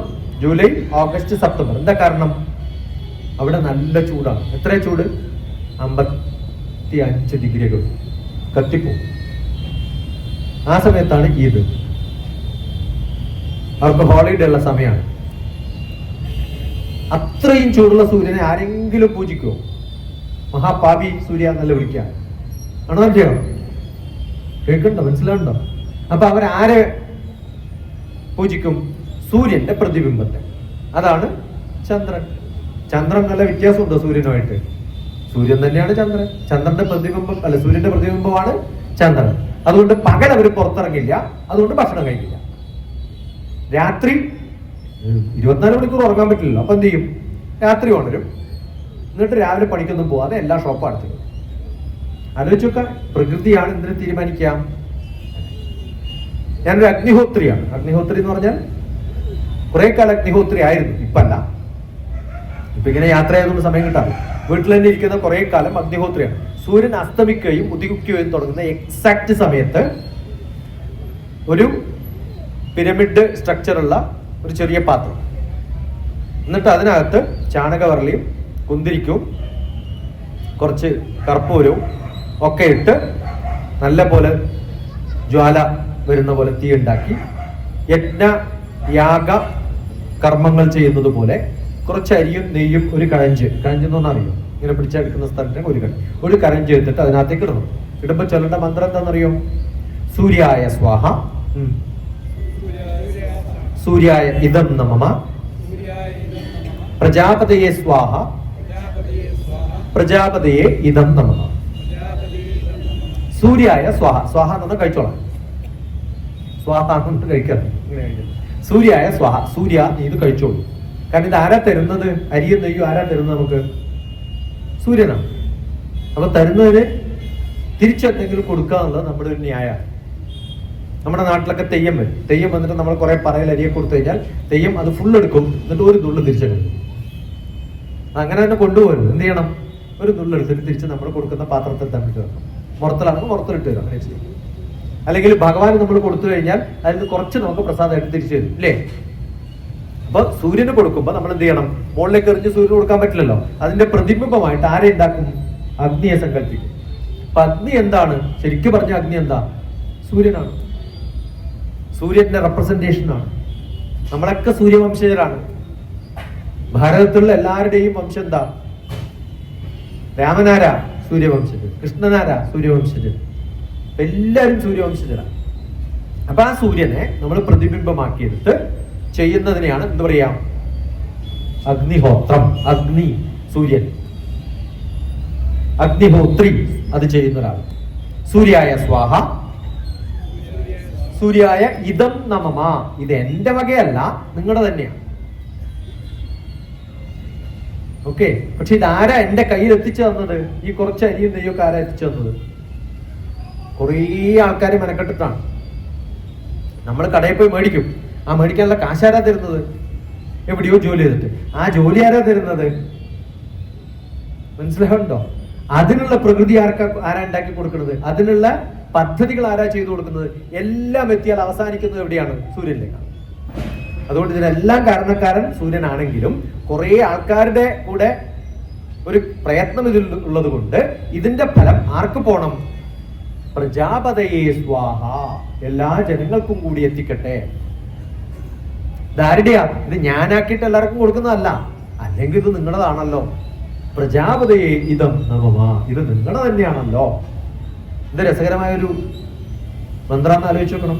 എന്നിട്ട് എന്ത് പറയണം? സൂര്യായ എന്നുള്ളതിന് പകരം അഗ്നായേ സ്വാഹ, അഗ്നായേ ഇദം നമഃ, പ്രജാപതയെ സ്വാഹ, പ്രജാപതയെ ഇദം നമഃ. സൂര്യൻ എന്നുള്ളത് അഗ്നി നാക്കുക. ഇതാണ് മന്ത്രം. ഞാൻ ഇന്നലെ ഇവിടെ ലോറിയില് എന്ത് ചെയ്യും? തീയൊക്കെ ഇട്ടിട്ട് അവരെന്ത് ചെയ്യും? കടല അല്ലേ, പിന്നെ കുറച്ച് പപ്കോൺ അല്ലേ, ജാഗരി കൊണ്ടുണ്ടാക്കിയുള്ള എന്തെങ്കിലും മുട്ടായി, ഇതൊക്കെ എങ്ങോട്ട് ഇടും? അതിനകത്ത് ചോദിച്ചു ഇത് ഇടുന്നു എന്തിനാന്ന് ചോദിച്ചു അവരോട്. നമുക്കറിയില്ല. കുറെ ആൾ ഇടാൻ പറഞ്ഞു വിടുന്നു. ഞാൻ പറഞ്ഞു നിങ്ങൾ ചെയ്യുന്നത് എന്ത് കർമ്മമാണ്? അഗ്നിഹോത്രമാണ്. മനസ്സിലാവുണ്ടോ? എന്നിട്ട് അവരെ കൊണ്ടൊക്കെ ചെല്ലിച്ച് വെറുതെ ഡാൻസ് കളിക്കൽ മാത്രല്ല, നമ്മളെല്ലാം മറന്നിപ്പോ എന്തായി ആഘോഷങ്ങൾ എന്നൊക്കെ പറഞ്ഞാൽ ഡാൻസ് കളിക്കാന്നുള്ളത്. എന്നിട്ട് അവരോട് പറഞ്ഞു ഇത് ചെയ്യുമ്പോഴും എന്ത് ചൊല്ലണം? അഗ്നായ സ്വാഹ അഗ്നായ ഇതം നമഃ പ്രജാപതിയെ സ്വാഹ പ്രജാപതിയെ ഇതം നമഃ. എന്തൊരു സങ്കല്പം എന്ന് ആലോചിച്ച് നോക്കണം. നമ്മളെല്ലാ കർമ്മങ്ങളും ചെയ്യുമ്പോൾ ഇത്തരത്തിലുള്ള കുറേ മന്ത്രങ്ങളും അതിനുള്ള കാരണങ്ങളും എന്തിനാണെന്നും ഒക്കെ പഠിപ്പിച്ചിട്ടാണ് നമ്മൾ ഭാരതീയ സങ്കല്പം സനാതന ധർമ്മം മുന്നോട്ട് പോയത്. എല്ലാ കർമ്മങ്ങൾക്കും അതിന്റെ ഗുണമുണ്ട്. ഭാരതീയ സങ്കല്പം എന്ന് പറഞ്ഞാൽ ഒറ്റ വാക്കിൽ സനാതന ധർമ്മമാണ്. എന്താണ് സനാതന ധർമ്മം? 2 കർമ്മങ്ങളാണ്, ഇഷ്ടകർമ്മം പൂർത്തകർമ്മം. ഇഷ്ടാപൂർത്തം കേട്ടിട്ടുണ്ട്? ഇഷ്ടപൂർത്തം. ഇഷ്ടകർമ്മം എന്ന് പറഞ്ഞാൽ എനിക്ക് പ്രൊമോഷൻ കിട്ടണം, എൻ്റെ മക്കൾക്ക് വിവാഹം കഴിയണം, അല്ലേ? ഇങ്ങനെ കുറേ ആഗ്രഹങ്ങളുണ്ടല്ലോ. അയൽവാസി ചത്തുപോകണം, അയാൾ നശിച്ചു പോകണം, ഇങ്ങനെ കുറേ കാര്യങ്ങൾ പോകണം. ഇഷ്ടംപോലെ ക്ഷേത്രങ്ങളില്ലേ കുറെ ആൾക്കാരൊക്കെ ഇല്ലേ? അതിനായിട്ട് സ്പെഷ്യൽ പൂജ, ഫാസ്റ്റ് പൂജ ഒക്കെ ചെയ്യുന്ന ആൾക്കാരൊക്കെ ഇല്ലേ? എന്താ ഗമ, ഫാസ്റ്റായിട്ട് അടിച്ചു പോകണം. ഇതൊക്കെ ചെയ്യുന്നത് ഇഷ്ടകർമ്മം. എന്ത് കർമ്മമാണ്? ഇഷ്ടകർമ്മം. എന്താ പൂർത്തകർമ്മം? പൂർത്തകർമ്മം എന്ന് പറഞ്ഞാൽ ബാക്കിയുള്ളവർക്ക് വേണ്ടി ഞാൻ ചെയ്യുന്നത്. എന്താണ് ബാക്കിയുള്ളവർക്ക് വേണ്ടി ഞാൻ ചെയ്യുന്ന കർമ്മം? കുളം കുഴിക്കുക, കിണർ കുഴിക്കുക, മരം നടുക. മരം നട്ടാൽ അതിന്റെ ഫലം എനിക്ക് തിന്നാവൂന്ന് പറയാൻ പറ്റുമോ? എന്റെ പണ്ടത്തെ തറവാടാണ്, 100-200 വർഷം പഴക്കല്ല. അവിടെ കുറേ വൃക്ഷങ്ങളുണ്ട്. മാങ്ങയുണ്ട്, തേങ്ങയുണ്ട്. പഴയ മാങ്ങയൊക്കെ ഇല്ലേ, ചെറിയ മാങ്ങ, നല്ല കാറ്റൊക്കെ അടിക്കുമ്പോൾ നിലത്തിങ്ങനെ വീഴുന്നേ, നല്ല പുളിയുള്ള സാധനം. ഒറ്റൊന്നും നമുക്ക് കിട്ടില്ല. കാരണം അതിന് മുമ്പ് അണ്ണാർക്കണ്ണൻ കൊണ്ടു. ആ നട്ടാൽ ആർക്ക് വേണ്ടിയാ നട്ടത്?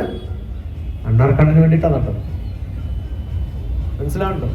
ഓരോ ജീവികൾക്കും വേണ്ടി. ഞാൻ ഒരു ക്ഷേത്രം ഉണ്ടാക്കുന്ന സമയത്ത് അവിടെ നിങ്ങൾ ശ്രീ ഭൂത ബലി എന്ന് കേട്ടിട്ടുണ്ടോ? ആരായി ശ്രീഭൂതം? നമ്മൾ കുറേ ബാക്കി ജീവികളെ അവിടെ നിന്ന് ഒഴിവാക്കിയിട്ടാണ് ക്ഷേത്രം ഉണ്ടാക്കുന്നത്. അപ്പൊ ആർക്ക് നമ്മൾ കൊടുക്കണം? ആരെയൊക്കെയാണോ അവിടുന്ന് ഒഴിവാക്കിയത് അവർക്കൊക്കെ ഭക്ഷണം കൊടുക്കണം ഒരു പ്രാവശ്യം. നമ്മൾ ആഘോഷിക്കുന്ന സമയത്ത് ആരെ ഓർക്കണം? ഈ ആഘോഷിക്കാൻ കാരണക്കാരായിട്ടുള്ള കുറെ ഭൂതങ്ങളെ ഓർക്കണം. ആ ഭൂതങ്ങൾക്ക് കൊടുക്കുന്നതാണ്. അതിനാണ് കുറച്ച് അരി പിന്നെ ചോറ് ഇവിടെ ഇടും, നിലത്തിടാറില്ല. എന്നിട്ട് ഉടനെ തന്നെ അത് തൂത്തുവാരി കളയുകയും ചെയ്യും. എന്തിനാ ആ സങ്കല്പത്തിൽ ചെയ്യുന്നത്? ഇത് അവിടെയുള്ള അവിടെയുള്ള ഉറുമ്പ്, പ്രാണികള്, പുഴുക്കള്, ഇനി പട്ടികള്, പൂച്ചകള്, ആർക്ക് വേണമെങ്കിലും കൊടുക്കണം. കർണാടകത്തിലൊക്കെ പോയാൽ കാണാം, ചെറിയ ചതൽപ്പുറ്റുണ്ടെങ്കിൽ അവിടെ രാവിലെ കൊണ്ടുപോയിട്ട് കുറെ ഇടും. ഡൽഹിയിലൊക്കെ പലപ്പോഴും കാണാം ആൾക്കാർ കുറെ ധാന്യങ്ങൾ എടുത്തിട്ട് പ്രാവിന് കൊടുക്കും, ഇല്ലേ? കുരങ്ങിന് കൊടുക്കുന്ന കാണാറില്ലേ? പട്ടികൾക്ക് കൊടുക്കാറില്ല.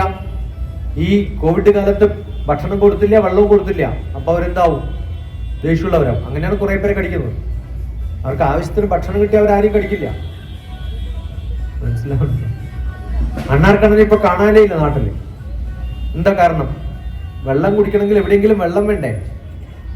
അടുക്കളയിൽ നിന്ന് പണ്ട് വേസ്റ്റ് വാട്ടർ കനാലിലെ പോവാ. ഇപ്പൊ കനാലിലാണോ പോണേ? നേരെ സോപ്പിറ്റിലാ പോണേ. ഇപ്പൊ എക്സ്പോസ്ഡ് ആയിട്ട് ഒന്നുമില്ല. കാക്കയില്ല, അണ്ണാർക്കണ്ണനില്ല, അവർക്ക് കഴിക്കാനുള്ള ഭക്ഷണമൊന്നുമില്ല. എല്ലാം പൈപ്പിലൂടെ. മുകളിൽ ടാങ്ക് ഉണ്ടെങ്കിൽ അത് അടച്ചു വെക്കും. പിന്നെ എവിടുന്ന് ഇവർ കഴിക്കും? അതുകൊണ്ട് അവരൊക്കെ മൈഗ്രേറ്റ് ചെയ്തു. അതുകൊണ്ടാണ് ഇപ്പൊ ബലിയിട്ടാലും കാക്കനെ കിട്ടാത്തത്. അതുകൊണ്ട് എല്ലാ ആത്മാക്കളും അനാഥായിട്ട്. ഇപ്പൊ നമ്മളൊരു ഒരു ഒരു സൊസൈറ്റി പോലെ ജീവിക്കണം. എങ്ങനെ? മനുഷ്യൻ മാത്രമുള്ള സൊസൈറ്റി അല്ല, ബാക്കി എല്ലാ മൃഗങ്ങളും പ്രാണികളും ഒക്കെയുള്ളത്. 128 കോടിയോളം വലിയ മൃഗങ്ങളെയും ചെറിയ ജീവികളെയും പറക്കാൻ പറ്റുന്നതിനെയും എഴയാൻ പറ്റുന്നതിനെയും ഒക്കെ ഉണ്ടാക്കിയിട്ട് ബ്രഹ്മാവ് തൈഹി ക്ഷീണിച്ച് അവസാനം ഉണ്ടാക്കിയ ഒരു ജന്മമാണ് മനുഷ്യജന്മം എന്ന് പറയുന്നത്. അതിങ്ങനെ ഒന്നിനും കൊള്ളാണ്ടായിട്ട്. ഒന്നിനും കൊള്ളാണ്ടെന്ന് പറഞ്ഞാൽ വേറെ ഒരു ജീവിക്കും ആവശ്യമില്ലാത്ത ഒരു ജീവി മനുഷ്യനാണ്. മനുഷ്യനെ കൊണ്ട് ഏതെങ്കിലും ജീവിക്ക് ആവശ്യമുണ്ടോ? ചുരുങ്ങിയത് മനുഷ്യനെ കൊണ്ടെങ്കിലും ഗുണമുണ്ടാവും. നമ്മളെല്ലാരെയും പുറത്താക്കിയിട്ടാണ് നമ്മൾ ഏറ്റെടുക്കുന്നത്. ഈ നാടും ലോകവും ഒക്കെ. അപ്പോൾ അവർക്ക് ഒരു നേരമെങ്കിലും അവരെ ഓർക്കുക, ഇവരാണ് അതിന് കാരണക്കാരായെന്ന് കാണാം. ഭൂതബലി. ഇഷ്ടതേ ലഭതേ സ്വർഗം. ഇഷ്ടകർമ്മങ്ങൾ ചെയ്താൽ നിങ്ങൾക്ക് സ്വർഗം കിട്ടും. പൂർത്തേ മോക്ഷം അവാപ്നുയാത്. പൂർത്തകർമ്മം ചെയ്താൽ നിങ്ങൾക്ക് മോക്ഷം കിട്ടും. എന്ത് ചെയ്താല്? കുളം, കിണറ്, കുറെ ചെടികൾ വെക്കണം. എന്ത് ചെടികളാണ് വെക്കേണ്ടത്? അന്നപ്രധാന ഉദ്യാനം പൂർത്തം വിദ്യവിധിയത്. കാണാൻ ഭംഗിയുള്ളതല്ല. നമ്മളിപ്പോ എല്ലാ ഗാർഡനിലും ഡൽഹിയിൽ നോക്കിയാൽ ഏത് ചെടികളാ വെക്കുക? കാണാൻ ഭംഗിയുള്ളത് ആണോ അല്ലയോ? കായ് ഫലങ്ങൾ ഉണ്ടാവുന്ന മാങ്ങയും ഒക്കെ വെക്കാറുണ്ടോ? എന്താ കാരണം? കിളികൾ വരും, കാഷ്ടിടും, റോഡും. അതുകൊണ്ടാണ് അങ്ങനെ ചെയ്യാത്തത്. കുരങ്ങന്മാര് വരും, ശല്യം. നമ്മുടെ പണ്ട് പറഞ്ഞിട്ടുള്ളത് എൻവറോൺമെന്റൽ സയൻസ് എന്ന് പറഞ്ഞാൽ എന്ത് ചെയ്യണം? കുറേ ബാക്കി മൃഗങ്ങൾക്ക് കഴിക്കാവുന്ന ഭക്ഷണങ്ങൾ നമ്മൾ കൊടുക്കണം. ഒരു നേരമെങ്കിലും ഇടയ്ക്കെങ്കിലും അത് കൊടുക്കാൻ സാധിക്കുന്നവരാണ്. അതുകൊണ്ട് വീട്ടിൻ്റെ ഒക്കെ പുറത്ത് കുറച്ച്, ഞാനിവിടെ സ്ക്വിറൽ ചെയ്യില്ല എനിക്കറിയാം, പക്ഷെ ഞാൻ പറയാനുള്ള പറയാം, റെക്കോർഡ് ചെയ്തിട്ടുണ്ടല്ലോ, ആരെങ്കിലും കേട്ടിട്ട് ലോകത്ത് എവിടെയെങ്കിലും കാണാൻ കണ്ടോട്ടെ. Squirrel doctor TPS. എൻ്റെ പേര് ഡോക്ടർ TPS എന്നാണ്. DRTPS, doctor TPS squirrel. Squirrel എന്ന് പറഞ്ഞാൽ അറിയില്ലേ? ഡൽഹി അടിച്ചോ.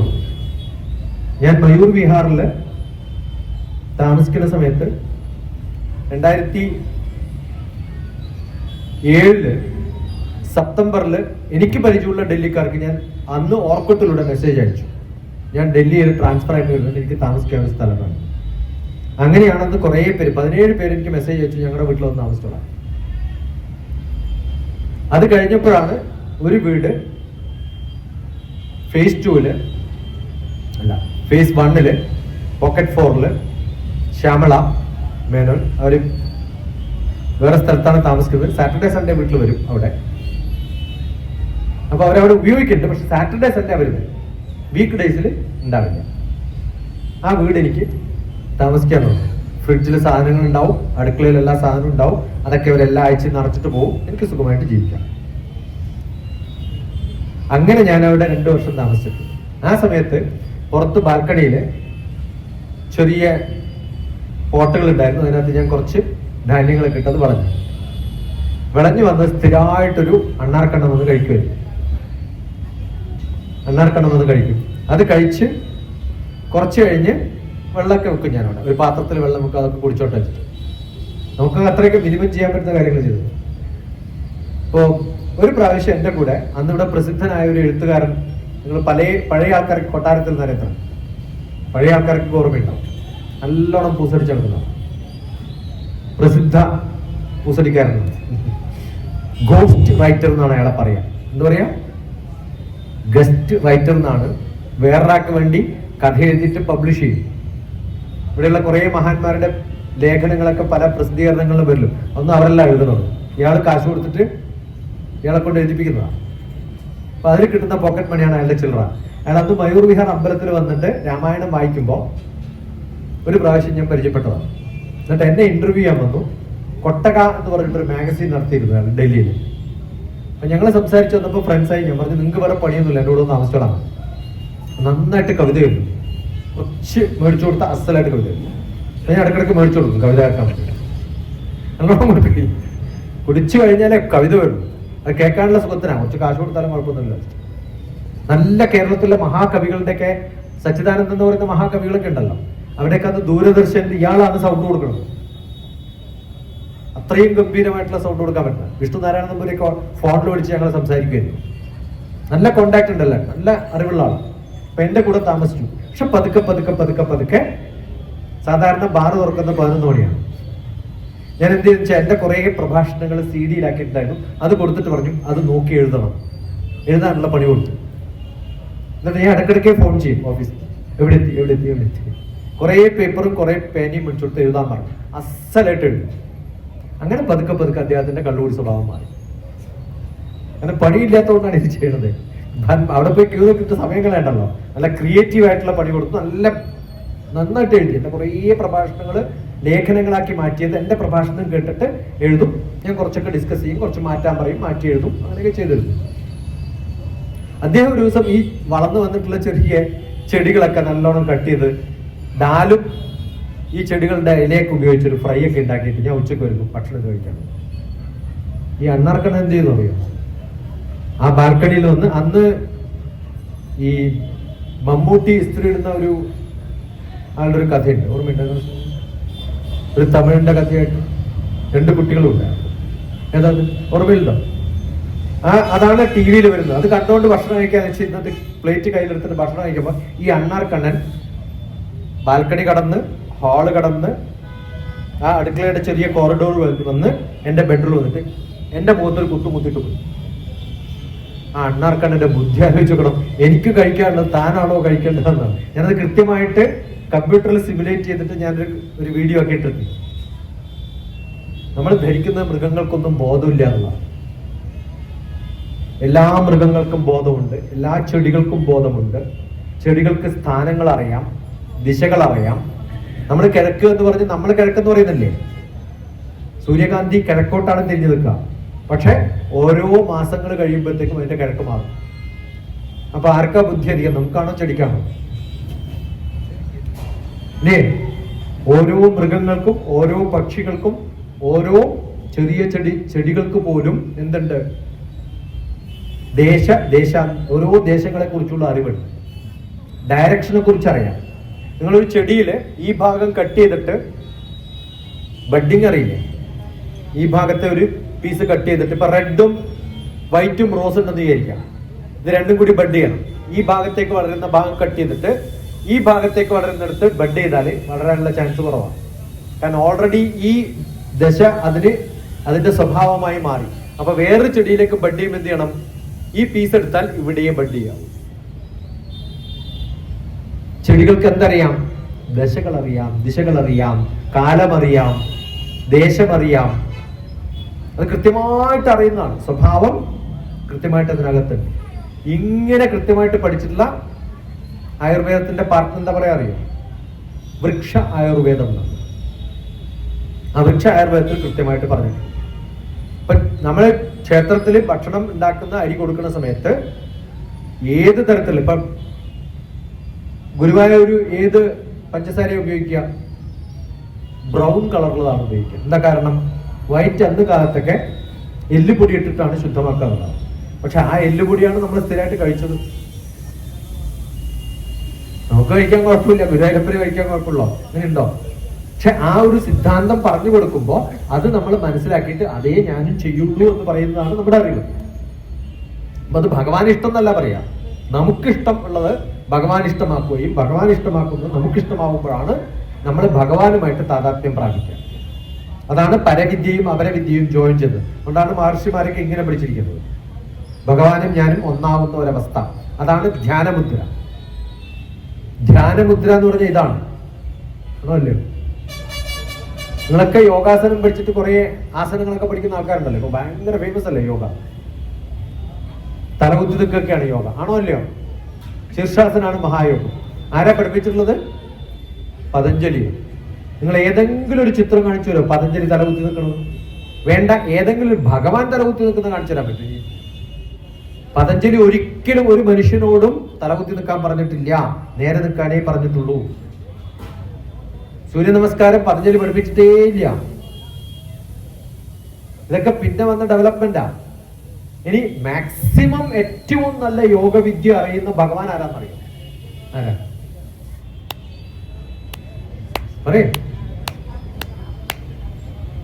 പതഞ്ജലി മഹർഷി ഭഗവാൻ അല്ലല്ലോ, മഹർഷി അല്ലേ? മഹാപാപം പറയരുത്, അതും ഇന്ന് ഇവിടെ വെച്ച്. അയ്യപ്പനാണ്.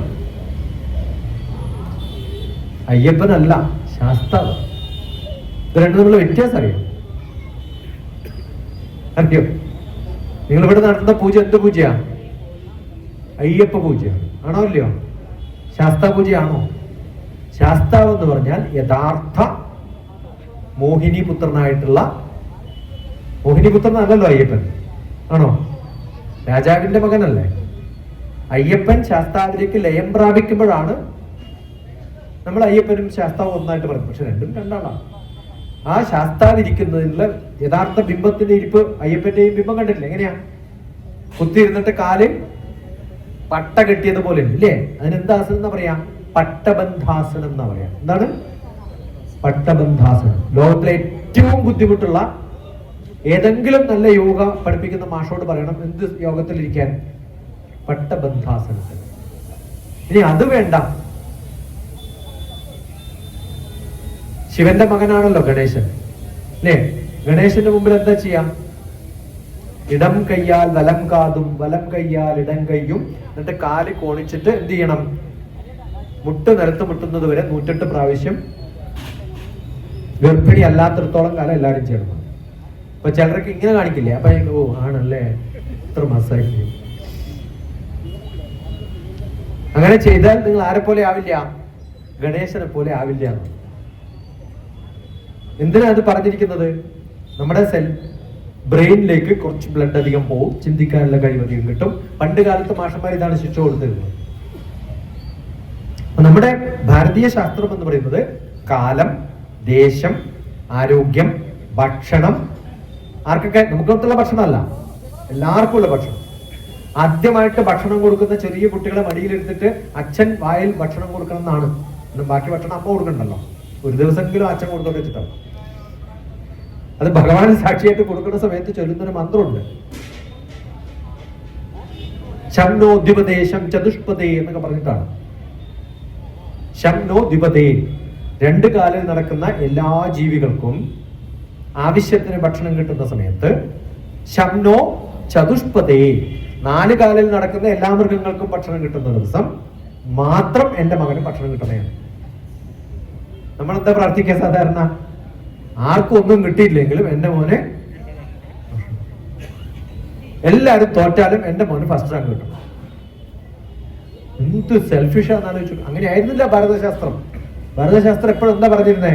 എല്ലാ ജീവികൾക്കും ഭക്ഷണം കിട്ടുന്ന സമയത്ത് എല്ലാവരും വയറ് നിറഞ്ഞു കഴിഞ്ഞാൽ എന്റെ മകനും കിട്ടണേ എന്ന് പ്രാർത്ഥിച്ചു. ഒക്കെ എല്ലാത്തിനും ശാസ്ത്രമാണ്. നമ്മൾ ദാനം കൊടുക്കുമ്പോഴും ഒക്കെ ശാസ്ത്രമാണ്. അതുകൊണ്ട് കൃത്യമായിട്ട് അത് മനസ്സിലാക്കുക, അതിനെക്കുറിച്ച് പഠിക്കുക, അതിനെക്കുറിച്ച് പഠിപ്പിക്കുക. അതൊക്കെയാണ് സാധാരണഗതിയിൽ ക്ഷേത്രങ്ങളുടെ പങ്ക്. ഇപ്പൊ ക്ഷേത്രങ്ങളുടെ പങ്ക് അതാണെങ്കിലും ഇപ്പൊ ക്ഷേത്രങ്ങളിലെ സാധാരണ വരി എന്താ?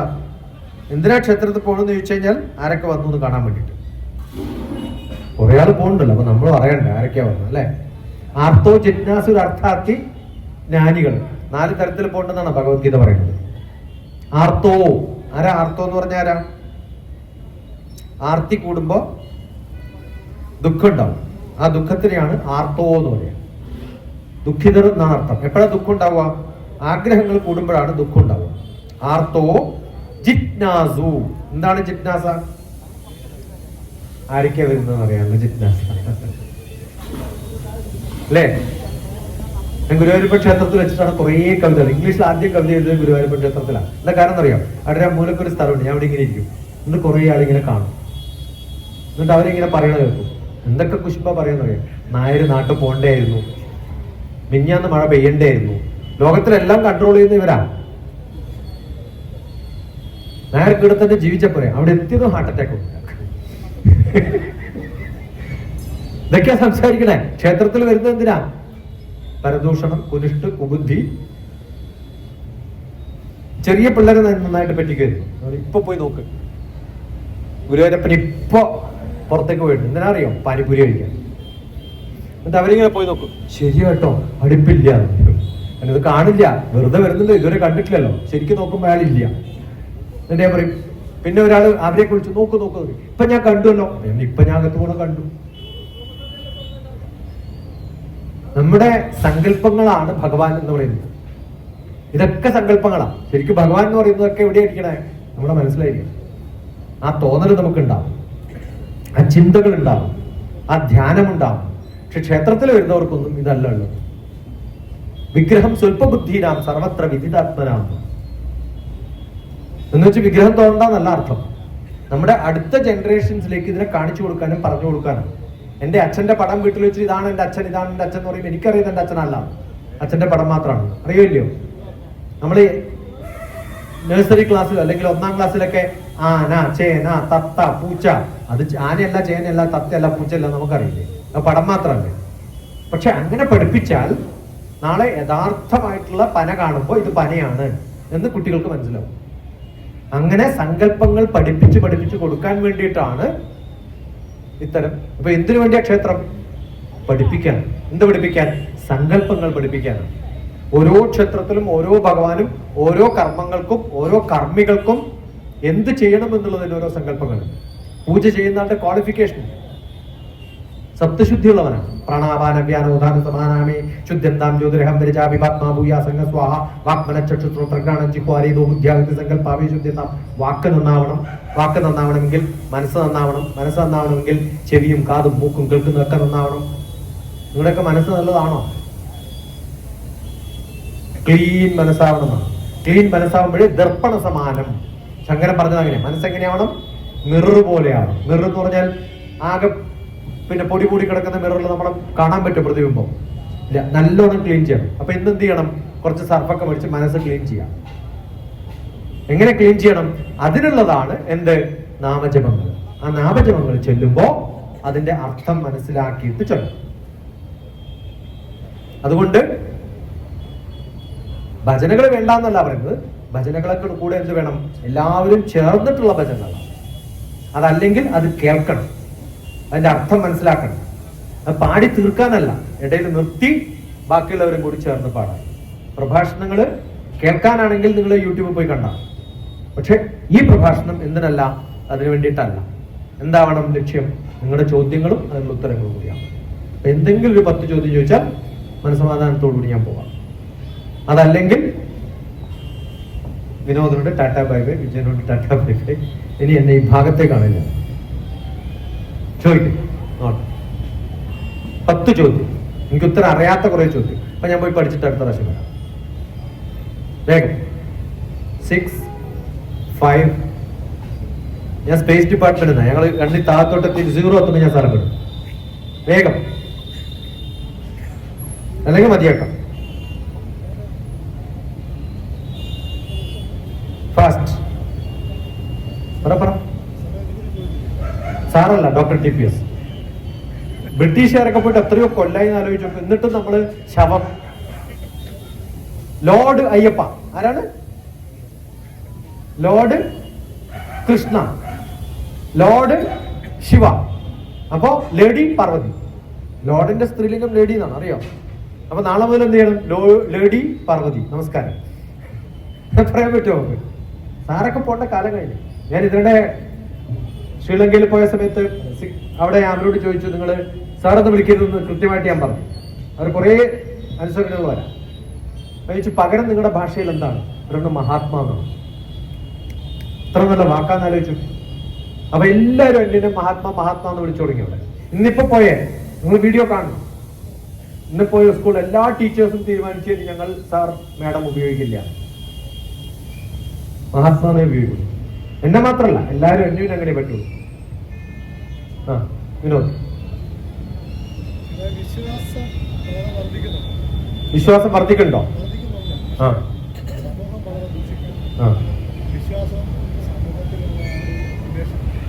എനിക്ക് ഭഗവാനിൽ ഒരു വിശ്വാസമില്ല. നിങ്ങൾ വിശ്വാസം വർദ്ധിക്കുന്നുണ്ടെന്നൊക്കെ പറയണ്ടല്ലോ.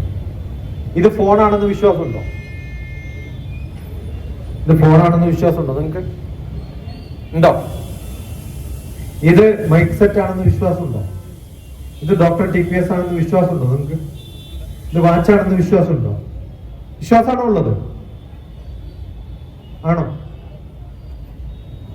പറയില്ല. വിശ്വാസമല്ല വേണ്ടത്, അറിവാണ് വേണ്ടത്. നിങ്ങൾക്കിത് വിശ്വാസം ആദ്യം ഉണ്ടാകണം. എന്നിട്ട് എന്ത് ചെയ്യണം? എന്നിട്ട് ടെസ്റ്റ് നോക്കുക. എന്നിട്ട് ഇത് ഫോണായിട്ട് വർക്ക് ചെയ്യാൻ പറ്റുന്നുണ്ടോ നോക്കുക. ഇത് മൈക്കാണ്, മൈക്കാണോ ടെസ്റ്റ് ചെയ്യാം. അപ്പൊ വിശ്വാസം മാത്രം ഉണ്ടായാൽ താഴത്തോട്ട് പോകും, അറിവായാൽ മുകളിലോട്ട് പോകും. വിശ്വാസം അധികാരം നിർത്താൻ പറ്റില്ല, അറിവ് കൂടി വരണം. അതുകൊണ്ട് ഭഗവാനിൽ വിശ്വാസമല്ല വേണ്ടത്, ഭഗവാനെ അറിയുകയാണ്. ഭഗവാനെ അറിയുന്ന ഒരാൾക്ക് ഭഗവാനെ വിളിച്ചെടുത്ത് ഇരുത്താൻ പറ്റും. അപ്പൊ പൂജാരിയാണോ കേവൻ ഭഗവാനാണോ എന്ന് വെച്ചാൽ പൂജാരിയാണ് കേവൻ. കേവൻ ആണെങ്കിൽ, കാരണം അർച്ചകസ്യ പ്രഭാവേന ശിലോ ഭവതി ശങ്കര. ഒരു കല്ലിനെ ശങ്കരനാക്കി മാറ്റുന്നത് അർച്ചകനാണ്, അർച്ചന ചെയ്യുന്ന ആളാണ്. അനർച്ചകസ്യ അപ്രഭാവേന ശങ്കരോ ഭവതി ശില. നല്ല പോലെ പൂജയൊക്കെ ചെയ്തൊരു കല്ലിന് അത് കഴിഞ്ഞിട്ട് ഒരു വിദ്യ ഇല്ലാത്ത ഒരാളെ പിടിച്ച് പൂജാരിയാക്കിയാൽ ആ ശിവൻ ആരായിട്ട് പോകും? കല്ലായിട്ട് പോകും. ഒരു തമാശ കവി എഴുതിയിട്ടുണ്ട്. ഈ കഥകളൊക്കെ അടച്ചിട്ടാണല്ലോ ഉള്ളിൽ പൂജാരി പൂജ ചെയ്യുക നല്ല ക്ഷേത്രങ്ങളിലൊക്കെ. എന്നിട്ട് അദ്ദേഹം ചൊല്ലുന്ന മന്ത്രങ്ങളല്ല, ഒക്കെ എന്താ? തെറ്റായിട്ട് ചൊല്ലുന്ന മന്ത്രങ്ങളുടെ പേരെന്താണെന്നറിയോ? അമന്ത്രം. കുളിച്ച് കുറ്റിത്തറയും കുടഞ്ഞ് അമന്ത്രകുംഭം ചൊരിയുന്ന നേരം മലച്ചുദേവൻ ചുമരോട് ചാരി. ഇയാൾക്ക് പോകാനും പറ്റില്ല പുറത്ത്. എന്താ കാരണം? കഥ കടച്ചിട്ടാ. ഭഗവാൻ ഓടിപ്പോണമെന്നുണ്ട് ഇയാൾ ചെല്ലുന്ന സ്പെല്ലിംഗ് മിസ്റ്റേക്ക് കണ്ടിട്ട്. പക്ഷെ ഭാഗ്യത്തിന് ഒരു ഓവ് വെച്ചിട്ടുണ്ട് വെള്ളം പോവാൻ. നീരോവിലൂടെ ഗമനം ചകാരാണ്. അതുവഴി ഓടിപ്പോയിട്ടുണ്ട് ഭഗവാൻ എന്നാ പറയും. അപ്പൊ ചെയ്യുന്ന കർമ്മങ്ങൾ കൃത്യമായിട്ട് നമുക്ക് എന്തുണ്ടാവണം? അറിവുണ്ടാവും.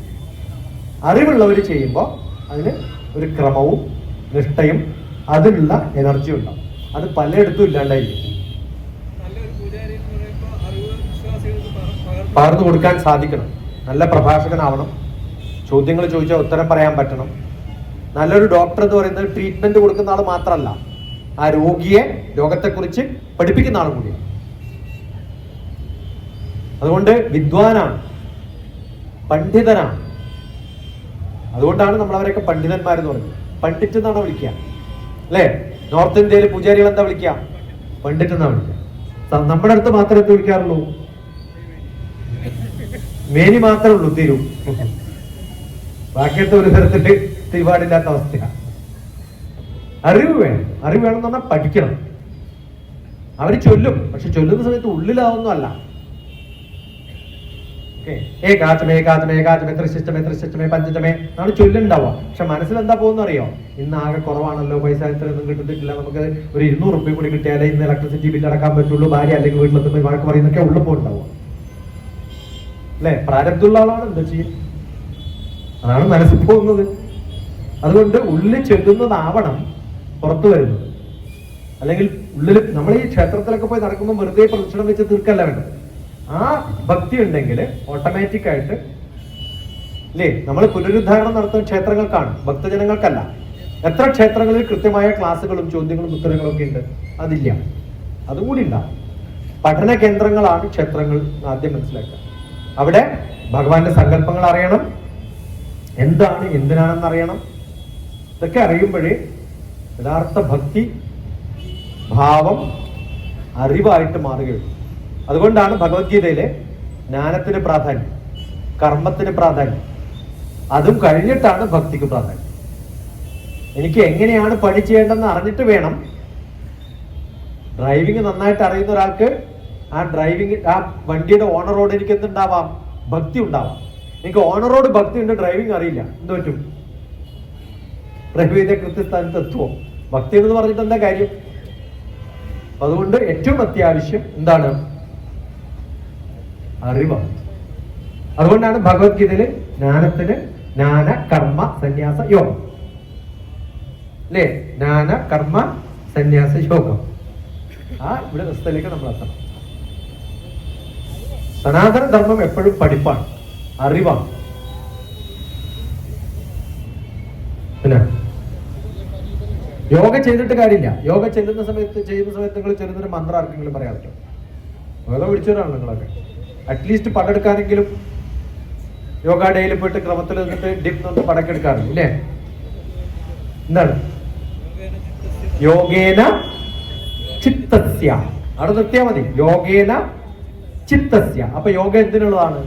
മനസ്സിലുള്ളതാണ്, ശരീരത്തിലുള്ളതല്ല. പതഞ്ജലി ഇതുവരെ പറഞ്ഞിട്ടില്ല, തലകുത്തി നിൽക്കലാണ്. യോഗേന ചിത്തസ്യ. രണ്ടാമത്തെ എന്താ? പതേന വാച. നല്ല വാക്സാമർത്ഥ്യമുള്ള ആളാവണം. പിന്നെയോ മലം ശരീരസ്യ വൈദ്യകേന. എന്റെ ശരീരം ശുദ്ധമാക്കുന്ന വൈദ്യനാണ്. അപ്പൊ പതഞ്ജലിക്ക് 3 ഡിപ്പാർട്ട്മെന്റേ ഉള്ളൂ. ഒന്ന് മനസ്സ്, സൈക്കോതെറാപ്പിസ്റ്റ് ആണ്, സൈക്കോളജിസ്റ്റ് ആണ്. കേട്ടോ. പതഞ്ജലിയാണ് ആര്? Psychologist, psychotherapist. രണ്ടാമത് പിന്നെ നല്ല കമ്മ്യൂണിക്കേഷൻ സ്കില്ല്. മൂന്നാമത് വേണ്ടത് വൈദ്യൻ. ഈ മൂന്നുമുള്ള പതഞ്ജലിയെ ഞാൻ നമസ്കരിക്കുന്നു എന്നാണ്. അവിടെ എവിടെയെങ്കിലും കുരങ്ങന്റെ പണി ചെയ്യണം എന്ന് പറഞ്ഞിട്ടുണ്ടോ? കാലിന്റെ ഇടയിൽ കാല് തിരികെ വെക്കണം എന്ന് പറഞ്ഞിട്ടുണ്ടോ? പതഞ്ജലി പറഞ്ഞിട്ടേ ഇല്ല. പിന്നെ ആരാ പറഞ്ഞത്? അയ്യങ്കാറാണ് പറഞ്ഞത്.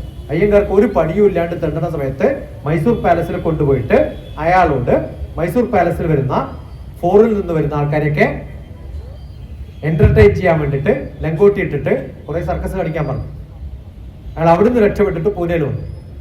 ഞാൻ പറയുന്നതല്ല, നിങ്ങൾ പഠിച്ചു നോക്ക്, ഗൂഗിളിൽ നോക്കിയാലും മതി, എങ്കിലും കിട്ടും. അതേ സമയത്ത് ഉണ്ടായിരുന്ന സ്വാമി ഭുവ ഇതേപോലെയുള്ള ഒരാളാണ്. അമേരിക്കയിൽ സ്വാമി ഭുവ ജ്ഞാനം കൊണ്ട് നടന്നിട്ടുള്ള ചിന്മയാനന്ദ സ്വാമികള്, മെഡിറ്റേഷൻ കൊണ്ട് നടന്നിട്ടുള്ള സ്വാമി രാമ, മൂന്നാളുമായിട്ട് അടുത്ത് ബന്ധമുള്ള ആളാണ്. ഒരു തരത്തില്ലെങ്കിൽ മറ്റൊരു തരത്തിൽ. സ്വാമി രാമയുടെ ഹിമാലയൻ ട്രഡീഷനാണ് എന്റെ സമാധി മാസ്റ്റർ. അവിടെയാണ് ഞാൻ ഹിമാലയൻ ട്രഡീഷനാണ് ഞാൻ പഠിപ്പിക്കുന്നത്. ഞാൻ പഠിപ്പിക്കാറില്ല, ഒരാളെയും പഠിപ്പിച്ചിട്ടില്ല. അതാണ്, പക്ഷെ അവിടുത്തെ മാസ്റ്ററാണ് ഞാനിപ്പോൾ, സ്ഥാനം കൊണ്ട് മാസ്റ്ററാണ്. പിന്നെ ചിന്മയാനന്ദ സ്വാമികളും ഞാൻ വളരെ അടുപ്പമുള്ള ആളാണ്. ഞാൻ സ്ഥിരമായിട്ട് പഠിപ്പിക്കുന്നത് ചിന്മയുടെ ഭഗവത്ഗീതയാണ്. പിന്നെ ചിന്മയ സ്വാമി ആക്കിയ ഗേൾഫ്രണ്ട്, എല്ലാ സ്വാമിയാരും സ്വാമിയിലാക്കുന്ന ഒരു ഗേൾഫ്രണ്ട് ഉണ്ടാവും. ആ ഗേൾഫ്രണ്ടിന്റെ വീട് എന്റെ ഇരിങ്ങാലക്കുട എന്റെ വൈഫിന്റെ നേരെ ഡയറക്ട്ലി ഓപ്പോസിറ്റ് ദേവകിയമ്മയാണ്. അടുത്ത കാലത്ത് മരിച്ചു. അവർ എന്റെ വിവാഹമൊക്കെ അറ്റൻഡ് ചെയ്തിട്ടുണ്ട്. ഞങ്ങൾ അടുത്ത ഫ്രണ്ട്സാണ്. അദ്ദേഹത്തിന്റെ കസിൻ ബ്രദർ നായർ എന്ന് പറയുന്നത് NB നായർ. അയാള് ബ്രിട്ടനില് 35 കൊല്ലം ഇംഗ്ലീഷ് പഠിപ്പിച്ച ആളാണ്. അയാളുടെ അടുത്ത സുഹൃത്താണ്. സ്വാമി ഭുവ അറിയപ്പെടാത്ത ഒരു മാസ്റ്ററാണ്, അത്ര ആരും കേട്ടിട്ടുണ്ടാവില്ല. അദ്ദേഹം ശംഖ് 20 മിനിറ്റ് നോൺ സ്റ്റോപ്പ് ആയിട്ട് വായിക്കാൻ പറ്റുന്ന ആളാണ്. അദ്ദേഹത്തെ പല രാജ്യങ്ങളിലും പ്രസിദ്ധമായിട്ടുള്ള ആൾക്കാർ വിളിച്ചുകൊണ്ട് പോയിട്ടുള്ള എന്തിനാ അറിയോ? പ്രഭാഷണമില്ല, യോഗയില്ല, ഒന്നുമില്ല. അവിടെ പോവാ, മൈക്കിന്റെ മുമ്പ് പോവാ, തിരിച്ചു പോവാ, അങ്ങനെ കൊണ്ടുപോയിട്ടുണ്ട്. അദ്ദേഹത്തിന്റെ ശിഷ്യനാണ് ഇപ്പൊ ദിലീപ് ജി മഹാരാജ് എന്ന് പറയുന്ന യുണൈറ്റഡ് നേഷൻസിലെ NGO ഓർഗനൈസേഷന്റെ സെക്രട്ടറിയാണ്. അങ്ങനെയാണ് ഞാൻ അവിടെ യുണൈറ്റഡ് നേഷൻസിൽ യോഗ കമ്മ്യൂണിറ്റിയുടെ അഡ്വൈസറി ബോർഡിലൊക്കെ ആകുന്ന ആ ബന്ധം കൊണ്ടാണ്. അവിടെയാണ് ഞാൻ ഭഗവത്ഗീതയൊക്കെ പഠിപ്പിച്ചത് കുറച്ചാണ്. അപ്പൊ ഈ ആൾക്കാരൊക്കെ പതഞ്ജലിയൊക്കെ പഠിച്ചിട്ടുണ്ട്, പക്ഷെ അവരൊന്നും തലകുത്തി വന്നിട്ടില്ല. മനസ്സിലാവുന്നുണ്ടോ? അപ്പൊ പഠിക്കണം. യോഗ ഡോക്ടർ TPS നോക്കിയാൽ ഒരു പ്ലേലിസ്റ്റ് കാണാം. മെഡിറ്റേഷൻ ഡോക്ടർ TPS എന്താണ്? ഇപ്പൊ എവിടെയെങ്കിലും പോയിട്ട് ഒരു 3 മാസം പഠിച്ചു കഴിഞ്ഞാൽ നിങ്ങൾക്ക് യോഗാചാര്യ സർട്ടിഫിക്കറ്റും കിട്ടും. അത് കഴിഞ്ഞ് ബാക്കി എല്ലാവരെയും പഠിപ്പിക്കാം. അടുത്ത കാലത്ത് രാമകൃഷ്ണ മഠം ഹൈദരാബാദില് കുറെ ഗർഭിണികൾക്കുള്ള യോഗ പഠിപ്പിക്കുന്ന ഒരു സെന്റർ, അവിടെ കേരളത്തിലുള്ള ഒരു കുട്ടിയാണ്. ആയുർവേദം കഴിഞ്ഞപ്പോൾ തന്നെ യോഗയും സർട്ടിഫിക്കറ്റും കൊണ്ട് വന്ന് അവിടെ പഠിപ്പിക്കുകയാണ്. അവരിയ്ക്കുന്ന വിധം പോലും തെറ്റാണ്. പക്ഷെ അവരുടെ ഞാൻ അവിടെ പറഞ്ഞ എല്ലാവരിടത്തും നമ്മൾ പറഞ്ഞ കുട്ടീനെ വഷളാക്കാൻ പറ്റില്ല, മിണ്ടാണ്ട് വീട്ടിൽ വന്നു. അന്ന് വൈകുന്നേരം ഞാനൊരു വീഡിയോ ഇട്ടു, സിറ്റിംഗ് യോഗ ഡോക്ടർ TPS അടിച്ചു. ഇപ്പൊ ഞാൻ ഇരിക്കുന്ന പോസ്റ്റർ ഉണ്ടല്ലോ, ഇങ്ങനെ ഇല്ലേ, എന്റെ കാലിങ്ങനെ മുട്ടുമടക്കിയിരിക്കാലോ. 72 മണിക്കൂർ ഞാൻ ഇങ്ങനെ ഇരുന്ന് കാണിച്ചാലാണ് ഒരു കുഴപ്പമുണ്ടാവില്ല എന്റെ ബാക്ക് ബോൺ. പക്ഷെ അതേ സമയത്ത് ഞാൻ കാല് മുകളിൽ വെച്ചിട്ട് ഇങ്ങനെ ഇരുന്നത് വിചാരിക്കും. അപ്പൊ എന്ത് പറ്റും? ബാക്ക് ബോണിന് സ്ട്രെയിൻ വരും. അപ്പൊ എങ്ങനെ ഇരിക്കണം? ഞങ്ങളൊക്കെ ഋഷികേശിൽ യോഗ പഠിക്കാൻ പോകുമ്പോൾ ഒരാഴ്ച ഞങ്ങൾ പഠിപ്പിക്കുന്നത് എങ്ങനെ ഇരിക്കണം എന്നാണ്. എങ്ങനെ ഇരിക്കണം. പണ്ട് നമ്മുടെയൊക്കെ വീടുകളിൽ പലകകൾ ഉണ്ടായിരുന്നില്ലേ ഭക്ഷണം കഴിക്കാൻ? ഓരോരാൾക്കും വ്യത്യസ്ത പലകകളായിരുന്നു, പ്രായമനുസരിച്ച് ഇല്ലേ? ചെറിയ കുട്ടികൾക്ക് ചെറിയ പലക, വലിയ കുട്ടികൾക്ക്, വലിയ ആൾക്കാർക്കൊക്കെ വലിയ പലക. എനിക്കൊക്കെ ചെറിയ കുട്ടി പലയുണ്ട്, എന്റെ മുകളിൽ ഇരുന്നിട്ടാണ് കഴിക്കാം. അങ്ങനെ ഇരുന്നാൽ നമുക്ക് അധികം ബുദ്ധിമുട്ടില്ലാതെ ഇരിക്കാം. അപ്പൊ ഇരിക്കുമ്പോൾ എങ്ങനെ ഇരിക്കണം? യോഗയിൽ എപ്പോഴെങ്കിലും ഇരിക്കുമ്പോൾ കുറെ സമയം ഇരിക്കണമെങ്കിൽ എങ്ങനെ ഇരിക്കണം? ഒരു ബെഡ്ഷീറ്റ് എങ്കിലും അല്ലെങ്കിൽ കമ്പിളിയെങ്കിലും മടക്കി വെച്ച് പില്ലോ ഒക്കെ വെച്ച് എനിക്ക് ഇങ്ങനെ ഇരുന്നാൽ എന്റെ ബാക്ക് ബോൺ സ്ട്രെയിറ്റ് ആവുന്നത് പോലെ, ഞാൻ ഇരിക്കുന്ന പൊസിഷൻ കണ്ടില്ലേ, അതുപോലെ ഇരിക്കുന്നത് പോലെ ഇരിക്കാം. ഇതുപോലും നമ്മൾ പഠിപ്പിക്കുന്നില്ല. എങ്ങനെ ഇരിക്കണം എന്നെങ്കിലും പഠിപ്പിക്കണ്ടേ? നമ്മൾ പഠിപ്പിക്കുന്നത് എന്താ? മക്രാസനം അല്ലേ, കുക്കുടാസനം, ഇതൊക്കെ ഞാൻ പഠിച്ചിട്ടുണ്ട് കേട്ടോ, പഠിക്കാണ്ടല്ല പറയുന്നത്. എന്നെയും പഠിപ്പിച്ചിട്ടുണ്ട്. ഞാൻ പിന്നെ കാഞ്ഞങ്ങാട് ആനന്ദാശ്രമത്തില് 3 വർഷം ഞാൻ യോഗ പഠിച്ചു. പക്ഷെ പിന്നെ മനസ്സിലായി ഇതൊന്നും അല്ല യോഗ. അപ്പൊ കൃത്യമായിട്ട് അറിയണം. പ്രാണായാമം ചില ആചാര്യന്മാരുണ്ടല്ലോ, കേമായിട്ടുള്ള, ഒരു മൂക്കിലെ ശ്വസിച്ചിട്ട് വയറ്റ്, പിന്നെ അടുത്ത മൂക്ക്. പാവം, നമുക്ക് 2 മൂക്ക് തന്ന ബ്രഹ്മാവ് തൂങ്ങി മരിക്കുന്നതൊക്കെ കണ്ടു കഴിഞ്ഞാൽ 2 മൂക്ക് തന്നിട്ട് ശരിയായിട്ട് ചോദിക്കാനാ. എന്നിട്ട് ചോദിച്ചത് നീ ചേർന്നു? അതിന് ഇല്ല. എന്തേ? 6000 റുപ്യല്ലേ? 6000 റുപ്യ കൊടുത്താൽ എന്താ, 3 മാസം കഴിഞ്ഞിട്ട് നമുക്ക് അതിന്റെ കമ്മീഷൻ വരില്ല. അടുത്ത് 4 ആളെ ചേർത്താല് ചെയിൻ ബിസിനസ് ആണ്. അങ്ങനെ ചെയിൻ ബിസിനസ് നടത്തുന്ന ആളൊക്കെ അറിയില്ലേ അല്ലേ? വലിയ പ്രസിദ്ധമായിട്ടുള്ള ആൾക്കാരാണ്. ഭാഗ്യത്തിന് ആരും ഇത് പ്രാക്ടീസ് ചെയ്തില്ല, അതുകൊണ്ട് ഈ കുഴപ്പമില്ല. ഒരു ഭഗവാനും പറഞ്ഞിട്ടില്ല പിടിച്ചു നിർത്തിക്കോളാൻ പറയുക. ഞാനിതൊക്കെ പഠിപ്പിച്ചു വരുന്നുണ്ടോ അബദ്ധത്തിൽ ആദ്യകാലങ്ങളിൽ പഠിച്ച സമയത്ത്. എന്നിട്ട് ഞാൻ ചെറിയ പിള്ളേരെയൊക്കെ പഠിപ്പിക്കാം വീട്ടിൽ ശനിയാഴ്ച. എന്നാൽ വലിയ ആൾക്കാരൊന്നും എനിക്ക് പഠിപ്പിക്കാൻ കിട്ടിയില്ല. അപ്പൊ ചെറിയ ആൾക്കാരെ, ചെറിയ പിള്ളേരൊക്കെ ഇരുത്ത്, എന്റെ പിള്ളേർ ചെറുതാവുമോ ഇത് വലിച്ചിരിക്കാൻ മതി.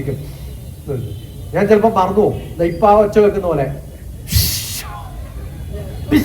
പോയി അങ്ങനെ കളയാൻ പാടില്ല, പിടിച്ചു നിർത്തണം. കുറച്ചു കാലം കഴിഞ്ഞപ്പോഴാണ് മഹാഗുരുവായ ബ്രഹ്മശ്രീ KPC അരിയമ്പടത്തിൽ പറഞ്ഞത്, എയർ വായു തന്റേതല്ല, അതുകൊണ്ട് പിടിച്ചു നിൽക്കാൻ എനിക്ക് അനുവാദമില്ല. അതുകൊണ്ട് എങ്ങനെ ശ്വസിക്കണം? തൈലധാരാരൂപം. തൈലധാര എന്ന് പറഞ്ഞാൽ എണ്ണ ഒഴിച്ചാൽ കുപ്പി ഇങ്ങനെ എടുത്തു കഴിഞ്ഞാൽ ഇങ്ങനെ പതുക്കെ പതുക്കെ പതുക്കെ പോവല്ലോ. ഇവിടെ അങ്ങനെയല്ല, 1 2 3 5 6. ഇത് ഏത് ജീവിയായത് പഠിപ്പിക്കണമെന്ന് അറിയില്ല. നിങ്ങൾ ഡൽഹിയിൽ അങ്ങാണ്ടുണ്ടല്ലോ, നിങ്ങൾ ഇന്ന് വലിച്ചു കഴിഞ്ഞാൽ ഈ ഫിൽട്ടർ എന്ന് പറയുന്ന സാധനം ഉണ്ടല്ലോ, രോമങ്ങൾ, അതിലൊക്കെ തടഞ്ഞു നിൽക്കേണ്ട കാർബൺ പൊല്യൂഷൻ ഒന്നുമില്ലാതെ നേരെ ഇങ്ങോട്ട് പോരും. മനസ്സിലാവുണ്ടോ? ഇങ്ങനെ കയറ്റി വലിച്ചാൽ, പ്രഷറോട് കൂടി വലിച്ചു കഴിഞ്ഞാൽ എന്ത് പറ്റും? മൂക്കിന്റെ ഉള്ളിലൂടെ ഫിൽട്ടർ ചെയ്യാതെ എയർ ഉള്ളിലേക്ക് പോകും. അങ്ങനെ പോയാൽ കഫ്, കോൾഡ്, ബ്രീത്തിങ് ട്രബിൾ ഒക്കെ വരും. മിക്കവാറും റെസ്പിറേറ്ററി പ്രോബ്ലംസ്. എന്താ റെസ്പിറേറ്ററി പ്രോബ്ലം? ശ്വാസം ആയിട്ടുള്ള ബന്ധമായിട്ടുള്ള പ്രോബ്ലങ്ങളൊക്കെ വരുന്നത് പ്രാണായാമേന യുക്തേന. ചൊല്ലും. പ്രാണം എന്ന് പറഞ്ഞാൽ എയർ, പ്രാണായാമം എന്ന് പറഞ്ഞാൽ എത്ര സമയം കൊണ്ടാണോ വിട്ട് നിങ്ങൾ എടുക്കുന്നത്, അതാണ് പ്രാണായാമം. പ്രാണായാമേന യുക്തേന സർവരോഗ സമാരഹ. എല്ലാ അസുഖങ്ങളും മാറും പ്രാണായാമം ശരിക്കും ചെയ്താൽ, യുക്തമായിട്ട് ചെയ്താൽ. അയുക്താഭ്യാസ യോഗേന, തെറ്റായിട്ട് ചെയ്താൽ സർവരോഗ സമുദ്ഭവ, എല്ലാ രോഗങ്ങളും നിങ്ങൾക്ക് വരും. അതുകൊണ്ട് ഏറ്റവും കൃത്യമായിട്ട് അറിയേണ്ടത് എങ്ങനെ ശ്വസിക്കണം. അതുപോലും നമ്മളിപ്പോ തെറ്റായിട്ടാണ് പഠിപ്പിക്കണം. അതുകൊണ്ട് കൃത്യമായിട്ട് പഠിക്കുമ്പോ ഇത് ശരിയാണോ തെറ്റാണോ, ആരാണ് പഠിപ്പിച്ചത്, ഏത് ട്രഡീഷനാണ്, രാജയോഗയാണോ, ആരാ രാജയോഗ തുടങ്ങിയത്? ഇന്നലെ നമ്മൾ അദ്ദേഹത്തിന്റെ ബർത്ത്ഡേ സെലിബ്രേറ്റ് ചെയ്തത്. സ്വാമി വിവേകാനന്ദനാണ് മാർക്കറ്റ് ചെയ്യുന്നത്, തുടങ്ങിയത് സെയിം പതഞ്ജലിയാണ്. അതൊന്നും നമ്മൾ അറിയില്ല. അപ്പൊ അതുകൊണ്ട് കൃത്യമായിട്ട് പഠിക്കുക, അത് പഠിപ്പിക്കുക. അതിനുള്ള ഭാഗ്യം ഉണ്ടാവട്ടെ. ഓക്കെ.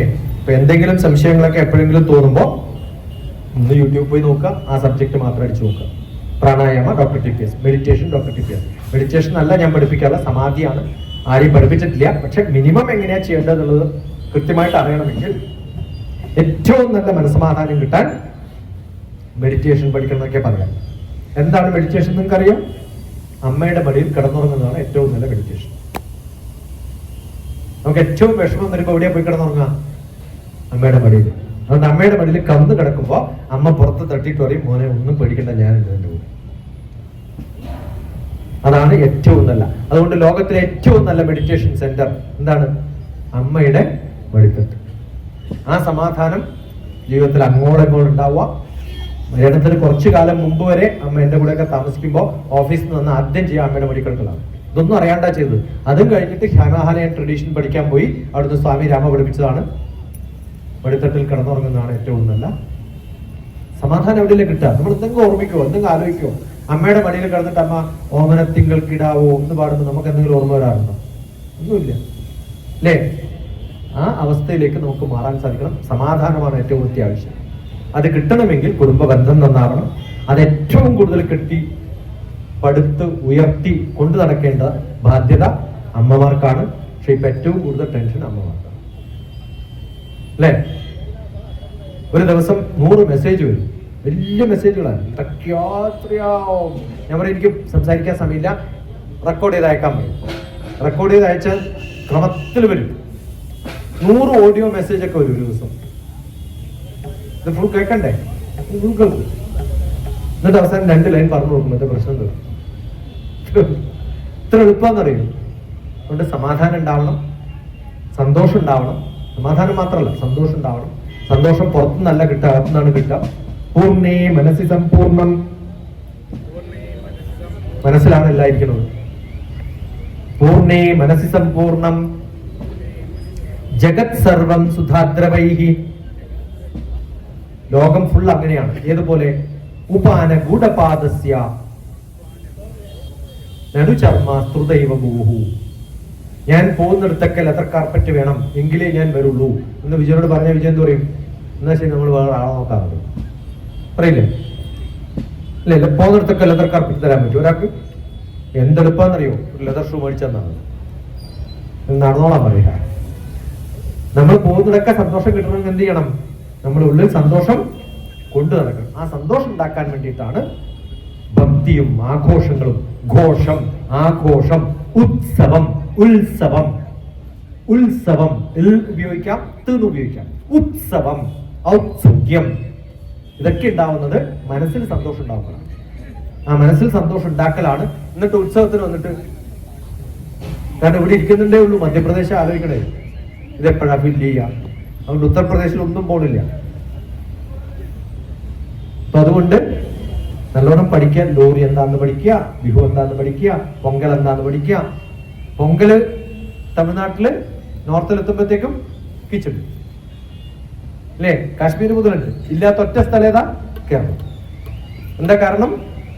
Western guards. ഭാഗ്യത്തിന് അവിടെ അയ്യപ്പൻ ഉള്ളത് കൊണ്ട് ഒരു സംക്രമണം, വെളിച്ചം വരുമല്ലോ അവിടെ. മകര ജ്യോതി അതുള്ളത് കൊണ്ട് നമ്മൾ ഓർക്കുന്നുണ്ട്. ഓക്കെ, ഇത്രയ്ക്ക് വേണ്ടുന്നല്ലേ തോന്നുന്നു. 1 മണിക്കൂർ 38 സെക്കൻഡ്. 1 മണിക്കൂർ പറയണമെന്നാണ്. Thank you so much.